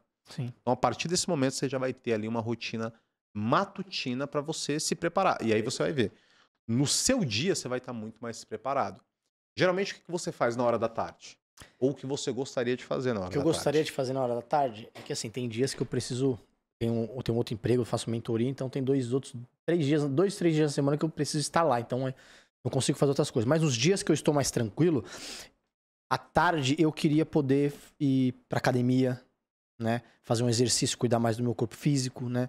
Eu queria poder fazer mais isso. Então experimente. É algo que eu tenho muita preguiça. Nossa. Muito bom. Experimenta começar e coloca um horário que ele é indesculpável. Um exemplo. Por mais que você saia para trabalhar, sempre existe no intervalo da sua agenda um horário que você consiga treinar. Porque você está empilhando a si mesmo a fazer o que você não quer. Embora você deseje. E Sim. nós geralmente queremos muito que a gente geralmente não quer o que a gente deseja. É muito interessante. Isso, mais uma vez, é a crença do merecimento. Isso. Entendeu? Ah, eu quero, mas eu não mereço, então por isso eu desejo e não tenho. Uhum. Mas aí você se empilha. Por quê? E aí eu vou contar mais um segredo. É muito mais difícil você ir pra academia do que você treinar. É. Vai pra academia, pô. Ah, eu não quero treinar hoje. Beleza, eu só vou pisar na academia. Quando você pisar, a atmosfera é convidativa. É. E aí você vai treinar. E aí quando você treinar, experimenta pensar que aquele treino, ele é desagradável, vou ficar dolorido. Aquece bem, pra depois você não ficar com o corpo dolorido e etc. Mas experimenta se testar ali.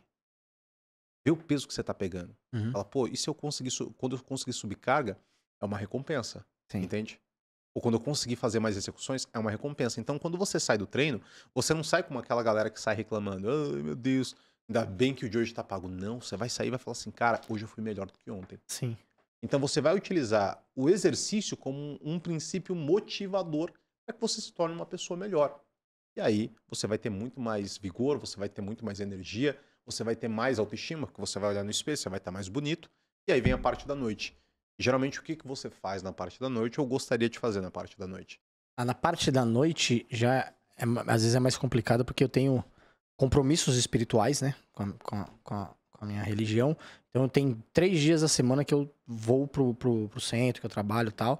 E tem um dia específico. Não, os outros dias eu tô mais tranquilo. O que eu gostaria de fazer, fora isso, eu acho que ficar mais com a minha companheira. Eu gosto muito de ficar com ela. Cara, excelente. E quando você Jantar ficar... com ela, Isso é muito bom. ver uma série com ela, Isso é muito bom. curtir ela, estar com ela, eu gosto muito. Isso é muito bom. E aí vem uma dica, pô. Quando você for ficar com ela, é bom assistir série, é bom. Mas experimenta desligar a televisão. Conversar. Porque essa troca vão fazer de vocês dois muito mais íntimos. E aí ela vai se sentir muito mais à vontade de falar as coisas com você. Sim. A comunicação de vocês ficará fortalecida e o desejo, a intensidade, a sedução, o sentimento, ele vai ser alavancado. Porque você tá olhando no olho dela. Às vezes nós queremos um companheiro que fica ali só do nosso ladinho. E é gostoso. Mas como você começa a olhar no olho dessa pessoa e se desenvolver com ela, a relação ela se torna muito mais prazerosa e produtiva. A partir desse momento, você já vai ter o seu horário de dormir. E se você fizer isso durante 10 dias, você vai começar a ver resultados. Tanto no aspecto da performance, mas também no aspecto de você pegar duro com você. Você vai falar, cara, eu consegui. Isso gera autoconfiança. Sim. É vitória. Já é. E se gera confiança, é o quê? É um estímulo motivador, recompensador. E com isso você vai querer continuar fazendo. Eu vou fazer isso daí mesmo. Experimenta fazer 10 dias 10 e depois dias. você manda mensagem pra Eu ela. vou começar a partir de amanhã. Faça E sobre isso. a noite, que nem eu e minha companheira, a gente faz muito isso de bater um papo. O que a gente faz? No nosso quarto a gente não tem televisão. Então quando a gente vai deitar pra dormir, muitas vezes ali que a gente senta e fica conversando. Bate um papo, fala sobre o dia, como é que foi, o que vai ver, às vezes chora, às vezes não chora, tá com problema, não tá. A gente se ajuda muito ali. Então, e isso faz toda a diferença, porque a minha vida inteira eu sempre tive televisão. Sempre gostei de ter televisão no quarto. Às vezes a televisão é uma fuga, né? É. Você tem a pessoa lá falando só pra você não ficar sozinho, né? Isso, eu não dormia sem televisão. Sim. Eu programava a televisão pra desligar e olha como meu cérebro era tão louco que às vezes a televisão desligava, eu acordava. Sim. Ela desligou e eu acordava. Aí eu com sono, E aí você programava acordava com mais uma 2 sensação horas e estranha, dormia. né? Você acorda com uma sensação ruim. Você, Uxa, E quando eu conheci essa minha companheira, ela falou, eu não durmo com televisão. Não durmo. Aí eu tive que me acostumar a dormir sem e hoje eu me acostumo. Fantástico. Ir pro quarto, deitar. E faz muito bem. Qualidade de sono. Mas eu vou fazer esses 10 dias aí que você falou. Experimenta. Eu vou experimentar fazer Se der esses 10 certo, dias. você está convidado a fazer parte do método FB. Pode ter certeza que eu vou fazer parte. Porque Mas faz o teste eu primeiro. vou fazer o teste dos 10 dias. Marcos, eu vou fazer a pergunta aqui, que eu fiz lá no Instagram. Tem algumas pessoas que fizeram a pergunta. Ah, legal. Eu vou selecionar só algumas, né? Porque tem muita gente que pergunta, mas eu achei algumas interessantes.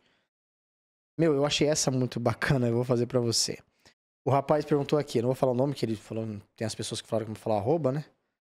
Ele falou bem assim: amantes estão fadados à infelicidade? Drummond de Andrade, ele escreve que no adultério há pelo menos 3 pessoas que se enganam. Porque a pessoa que está sendo alvo da traição, ela está se enganando. Ah, não, mas ele fica comigo, ele tem a companheira dele, ela tem a companheira dele, tá tudo certo. Só que ela vai lá e se apega emocionalmente. E aí ela tá tentando construir afeto num terreno que não é dela. Uma hora ou outra ela vai ser desapropriada daquela área. A pessoa que trai também se engana porque ela acredita que vai conseguir manter duas relações coligadas e ela não vai conseguir. Manter uma relação já é desafiador. E Muito. por isso nós dedicamos a nossa vida a uma pessoa. Se você dedica a duas, vai faltar em algum lugar. Sim. Você vai ficar dividido. E uma hora ou outra tudo aquilo vai desmoronar. E a pessoa que está sendo traída, por mais que ela diga que não, mas ela também sente. Porque Sim. você percebe a mudança no comportamento da pessoa que está do seu lado. Sim. Ela se torna mais distante, ela não olha mais nos olhos, ela não lhe procura na hora H. E aí você falou, opa, tem alguma coisa Tem alguma errada. coisa. Exatamente. Se essa pessoa ela não sente fome dentro de casa, ela está matando a fome lá fora. Então, no aspecto do adultério, existem pelo menos três pessoas que se enganam. O fadados a infelizes para sempre, ele não é apenas uma consequência do ato da traição em si, não é assim? Mas também do que a traição promove para esse amante ou para essa amante. Como assim, Bulhões? O legado da traição é triste. Porque se eu tenho alguém que deixou outra pessoa para ficar comigo, o que me garante que essa pessoa não vai fazer o mesmo comigo se ela conhecer outra pessoa? Então, você já entra na relação com o pé atrás. Sim. E às vezes você vai falar, pô, como vocês se conheceram? Aí vem aquele negócio, você É, não vai chegar e falar não vai assim, pô, eu falar. dormia ele deixava a Cara mulher dele em casado. casa pra ficar comigo. Você não vai falar Ela isso. deixava o marido em casa pra ficar comigo. Você não vai falar isso daí. Então, a relação ela já começa com um viés tenso, com um viés triste. Então, eu acredito que sim, essa relação ela tem muito mais chance de dar errado do que propriamente dar certo. Até porque, às vezes, aquilo que começa errado, aquilo que começa certo, às vezes dá errado. Imagina o que Aquilo começa que errado. começa errado tem 10 vezes mais probabilidades de terminar errado também. Eu tenho um vídeo meu que eu falo, que é um dos vídeos que bombou, né? Que o pessoal gosta bastante, que eu falo exatamente sobre isso.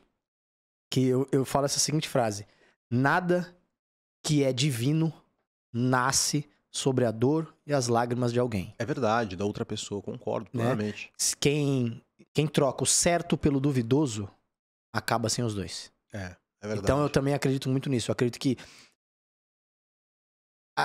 pode existir situações que deem certo, ou só deem certo por como é que fala? Por status, porque tem aquilo também, a responsabilidade da pessoa. Tem gente que continua porque não quer dar o braço a torcer, mas é infeliz. É infeliz, né?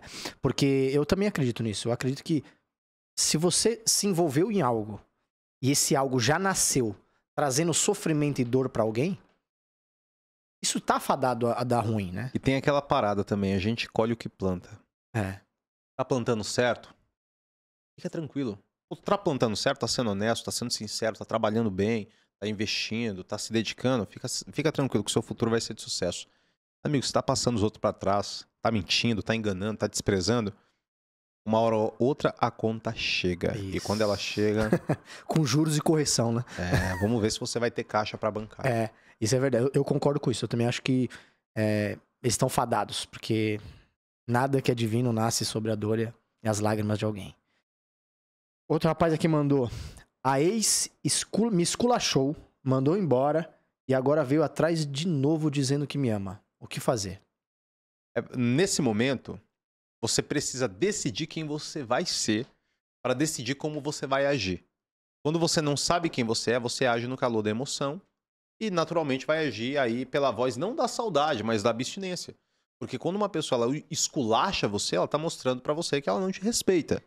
E se ela volta por conta de uma falta e você aceita, isso significa que você também não se respeita. Então, quando essa pessoa volta e pede mais uma chance, se faça essa pergunta: quem sou eu? Eu sou a pessoa que vai ficar...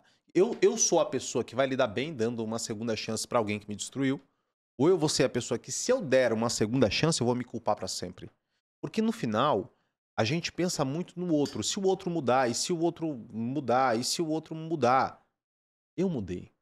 O que ele causou em mim me transformou. Eu não sou mais a mesma pessoa. E, portanto, talvez eu não vou ter coragem de olhar no espelho e falar assim: poxa, eu perdoei essa pessoa e essa pessoa fez isso comigo. Como é que vai ser o relacionamento a partir desse momento? Eu vou ter elemento para confiar de novo? Eu vou ter sentimento para perdoar de novo? Eu vou ter energia para continuar? Ponto. Se você olha e fala assim, eu não teria isso, então, meu amigo, a resposta é clara, porque essa frase é muito poderosa. Quem deixa pra trás alguém especial, quando volta, não encontra quem deixou. Pessoas indecisas perdem pessoas incríveis. Porém, quando essas pessoas incríveis se posicionam. Forte, hein? Forte. E outras duas perguntas que a gente já respondeu, falando sobre vingança, nós falamos um A papo sobre vingança isso. nunca é plena. E outra aqui, ó. Essa eu gostei. Eu queria ouvir da sua boca essa palavra, que eu gosto muito dessa palavra. O que é ser um homem de bem? Eu gosto muito desse homem de bem. Ser um homem de bem é ser um homem que conhece o seu próprio mal ao ponto de lutar contra ele. Boa. Nós lutamos contra os nossos demônios, entende? E nesse processo eu sei que a maioria dos homens não pede ajuda, e é um erro. É um erro. Porque se um exército vitorioso é aquele que luta junto, os homens não podem tentar lutar sozinho contra adversários que às vezes são sim maior que nós. A depressão, lutada sozinha, ela está em vantagem. A ansiedade, lutando sozinha, ela está em vantagem. Então é necessário que você aprenda a ser homem o bastante para levantar a sua forte mão e dizer, eu preciso de ajuda. Eu, inclusive, além de levantar a mão e pedir ajuda, eu dobro os joelhos. E quando eu dobro os joelhos, eu tenho um Deus no céu que é todo bom. E é Ele que despeja sobre mim as suas virtudes, para que eu consiga lutar, sim, contra os meus demônios e sair vencedor. Afinal de contas, se Deus é por nós, quem será contra nós? Também acredito nisso, que o homem de bem não é um homem perfeito, né? O homem de bem é o que luta com as suas imperfeições e sabe assumi-las, né? Exato. Então, você pode às vezes errar, como todo mundo erra, com seus defeitos, suas imperfeições, mas o importante é você não repeti-los, né? Você sempre buscar melhorar, buscar se aperfeiçoar, né? Eu sempre falo que eu nunca vou condenar você por um erro que você cometer comigo. Jamais. Eu já te perdoo de cara, de qualquer coisa que você possa me fazer. Porque pra mim o que vai valer mesmo não é o erro que você cometeu, mas é o que você vai fazer depois dele. Exato. Pra mim isso vai dizer tudo. Você vai fazer o quê? Você vai tentar se refazer, tentar me reparar? Você vai estar arrependido? O que vai fazer? O que você fez já foi. Sim, sim. O que você vai fazer daqui em diante? Por isso que eu até falo que muitas pessoas perdem reconciliações pelo que fazem depois, não pelo que fizeram no erro. Pessoas que não assumem. Quantas vezes a gente já ouviu pessoas conversando e falam assim, mas eu já fiz, já pedi perdão, também não quer ouvir, o problema é dele. Isso não mostra sensibilidade sua. Porque você sabe que quando você erra com alguém, você vai ter que ficar quietinho e respeitar o tempo daquela pessoa. Se a pessoa não quiser te olhar, se a pessoa não quiser falar, se ela quiser te tratar mal, você tem que abaixar a cabeça. Se você está realmente arrependido e quer reconciliar, né? Quando eu digo reconciliar, não falo em casal, amizade, familiar, claro. qualquer coisa. Voltar a ter um contato, né? Sim. Se mostrar que você errou. E muitas pessoas não levam isso. Então, pra mim, diz muito mais a respeito do que você faz depois do seu erro do que o seu erro em si. E aí eu acredito também, Bruno, que existe um perigo que as pessoas não ponderam. Quando alguém chega e diz assim, você acha que fulano pode mudar? Ela tem a esperança da pessoa se resolver ou abandonar as práticas danosas e voltar a ser uma pessoa especial ou voltar a quem era no começo, mas a esperança do outro mudar não leva em consideração que mudar leva tempo. Sim. Não é assim? É. Porque embora a mudança seja instantânea, quando eu digo que eu mudo, é instantaneamente. Exemplo, se você tá seco e eu jogo algo em você, mudou. Mudou. Você molhou. Só que a transformação, aí sim ela vai levar tempo. E a pergunta é, a pessoa que errou com você, ela tá disposta a esperar esse tempo sem ninguém para se reconectar com você? Porque pensa comigo, se ela tava do seu lado e você não foi o bastante para ela ficar com outra pessoa, nesse tempo que você vai testar a mudança dela, será que ela não vai querer ficar com ninguém? E eu acredito que essa é a grande questão. Isso. É esse momento que vai dizer quem a pessoa é de verdade. Só que, infelizmente, se você não suporta esse tempo, aí você vai voltar para onde você estava. E acreditando que aquilo é um recomeço, na verdade vai ser mais uma recaída. Porque o coração do problema ainda existe. problema tá lá dentro. Quando você voltar, uma hora ou outra, você pode ignorar, mas ele vai aparecer. E quando ele aparecer, o que que você vai fazer? Porque existe uma diferença no recomeço, né? Sim. Quando você vai se reconectar e recomeçar uma nova história, é isso que é deixar de lado tudo que aconteceu. É você exatamente. recomeçar, trazer São duas laços novos, novas né? versões, exato. São E, duas novas versões. e às vezes muitos não dão certo porque as pessoas querem voltar no tempo, né? Onde estavam. Não, vamos voltar a fazer aquilo. Só que se você voltar a fazer aquilo, você vai também trazer toda a bagagem ruim. E ninguém se banha duas vezes no mesmo rio. Você nunca vai voltar a quem aquela pessoa é. Tem uma frase do Machado de Assis, que ele diz que não se ama duas vezes a mesma mulher. E não é porque não haja amor, é porque a pessoa muda. Isso. Bulhões, mas e os casais que ficam há anos juntos? Eles também não amam a mesma pessoa. Eles vão amando a pessoa que essa pessoa vai se tornando. Quando você tenta voltar com alguém porque você quer que aquela pessoa volte a ser quem era ela, você está vivendo uma ilusão. E o final de toda ilusão é decepção. Então, entenda. Você pode amar quem essa pessoa vai se tornar, mas jamais você vai voltar no tempo para amar quem ela foi um dia. E a última pergunta que eu vou fazer, acho que uma também você já respondeu, mas eu vou falar uma também aqui que a pessoa fez. Esquecer, a gente já acabou de falar, sentimento, amor a gente falou. Mas a pessoa fez uma pergunta, que é uma pergunta que eu acho que todo mundo faz nos lugares por aí, mas eu acho bacana. Porque cada pessoa tem uma visão diferente sobre isso. E é algo muito complexo ao mesmo tempo de ser respondido. Que é, o que é a vida?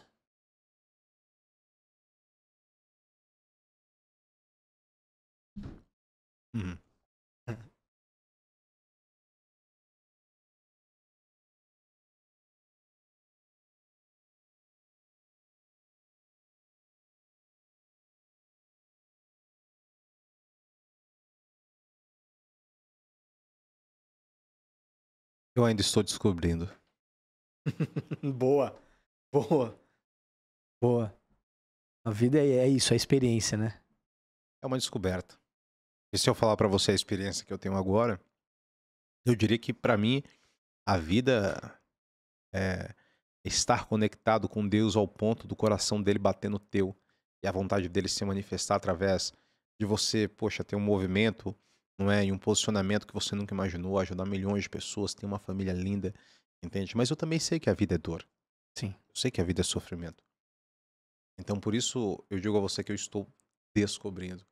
E ao ponto que eu estou descobrindo, eu também estou sendo descoberto. Mas, sobretudo, eu acredito no sentido da vida. E eu acredito que o sentido da vida é dar sentido à vida de alguém. Isso mesmo. Nossa, você falou uma coisa que eu ia falar. Eu falo pra mim, o sentido da vida é você transformar, fazer com que a vida das pessoas à sua volta sejam melhores. Com a sua presença. Sim. Então, eu acho que esse é o objetivo da vida também.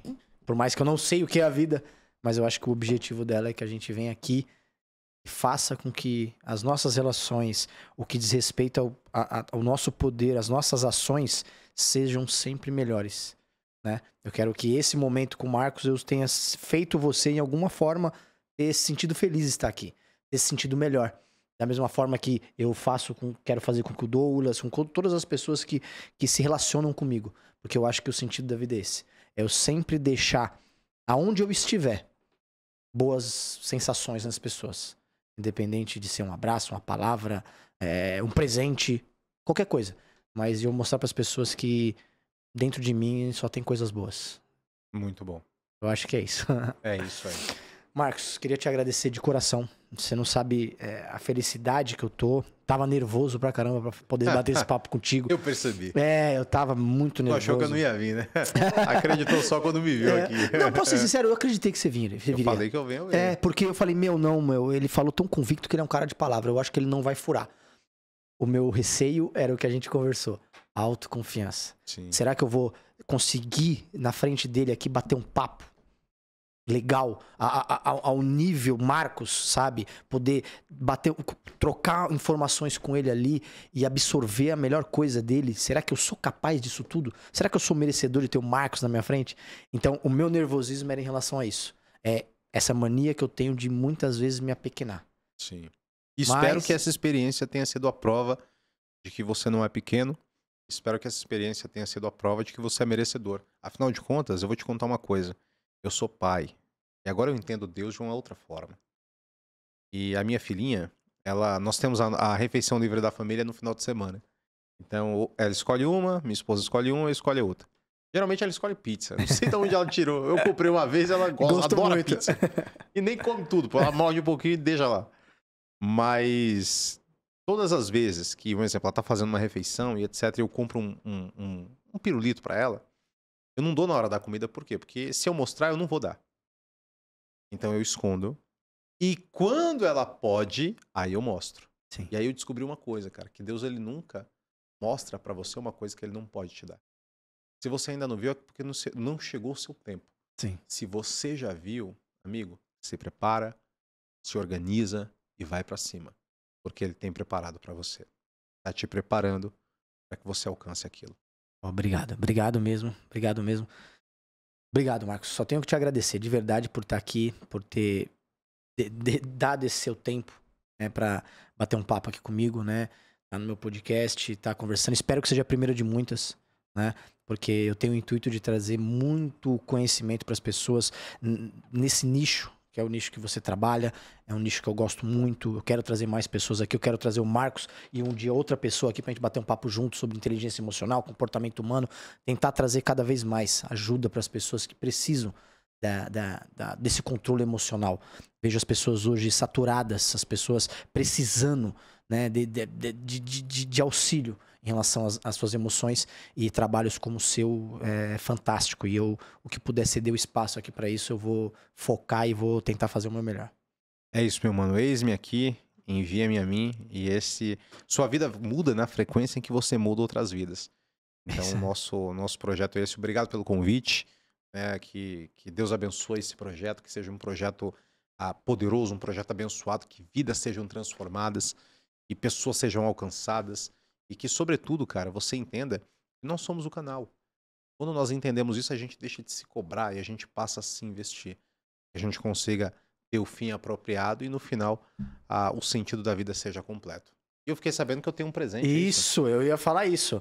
Queria agradecer a Brasil Cadeiras Tropical, né? Brasil Tropical Cadeiras.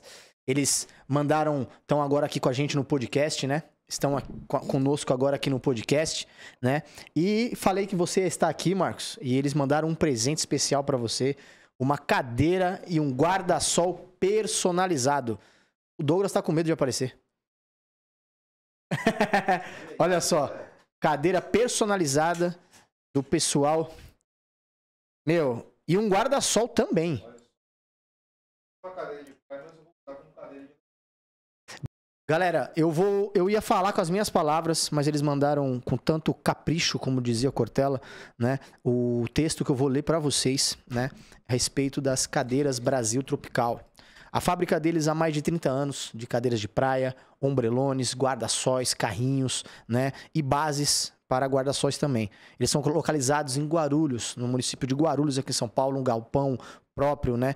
E eles atuam uma fábrica de produtos de alta qualidade, sempre com diferencial, que trouxe essa fidelização dos seus clientes, né? Eles atuam muito na Baixada, em Guarulhos, em Santos. Praticamente quase todos os quiosques são clientes deles, né? E você que já deve ter ido a alguma praia no Guarujá, deve ter visto a qualidade das cadeiras, dos guarda-sols que tem por lá.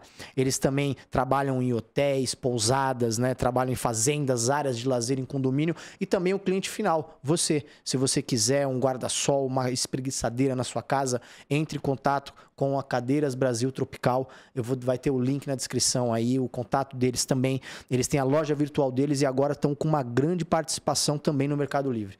Queria só agradecer a Cadeiras Brasil Tropical por estar com a gente aqui nesse projeto, né? E ter dado esse presente maravilhoso aí pro Marcos.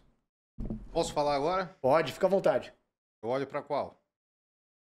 Olho para essa aqui? Bom, eu quero agradecer a todos aí da Brasil Tropical Cadeiras. Muito obrigado por esse presente muito especial com o meu nome. Eu acredito que esse é um dos grandes segredos de marcas poderosas, porque ela entrega o melhor que ela tem com o melhor que o cliente tem. Então essa fusão torna a experiência inigualável. Utilizarei e vou marcar vocês. Muito obrigado pelo presente, viu? Se quiser mandar mais coisa, vocês já ganharam meu coração. Galera, muito obrigado de coração a todos vocês que acompanharam esse bate-papo, né? Obrigado, Marcos, mais uma vez por estar aqui com a gente.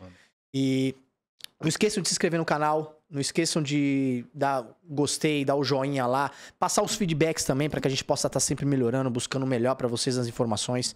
Agradecer a El Rey por estar sempre comigo, né, nessa trajetória desde os meus primeiros vídeos, né? Agradecer também ao estúdio JLA por ceder o espaço. Se você quer um digital de qualidade, entre em contato com o estúdio JLA, que eles vão fazer todo o processo para vocês, tá bom?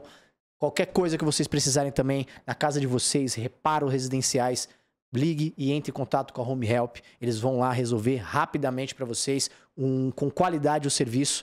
E Marcos, sigam o Marcos nas redes sociais dele. Eu acho que eu não preciso nem pedir isso, né? No YouTube, no TikTok, no Instagram, todos os canais dele vai estar aqui com a gente na descrição do vídeo. E gratidão a todos por assistirem até hoje. E brigadão, Marcos, de coração. Tamo junto. Deus te abençoe. Se inscreva no canal. Te encontro todos os dias às 8 horas da manhã no meu perfil, 8 e 10. Tamo junto e até a próxima. Obrigado, galera. Beijo no coração de cada um.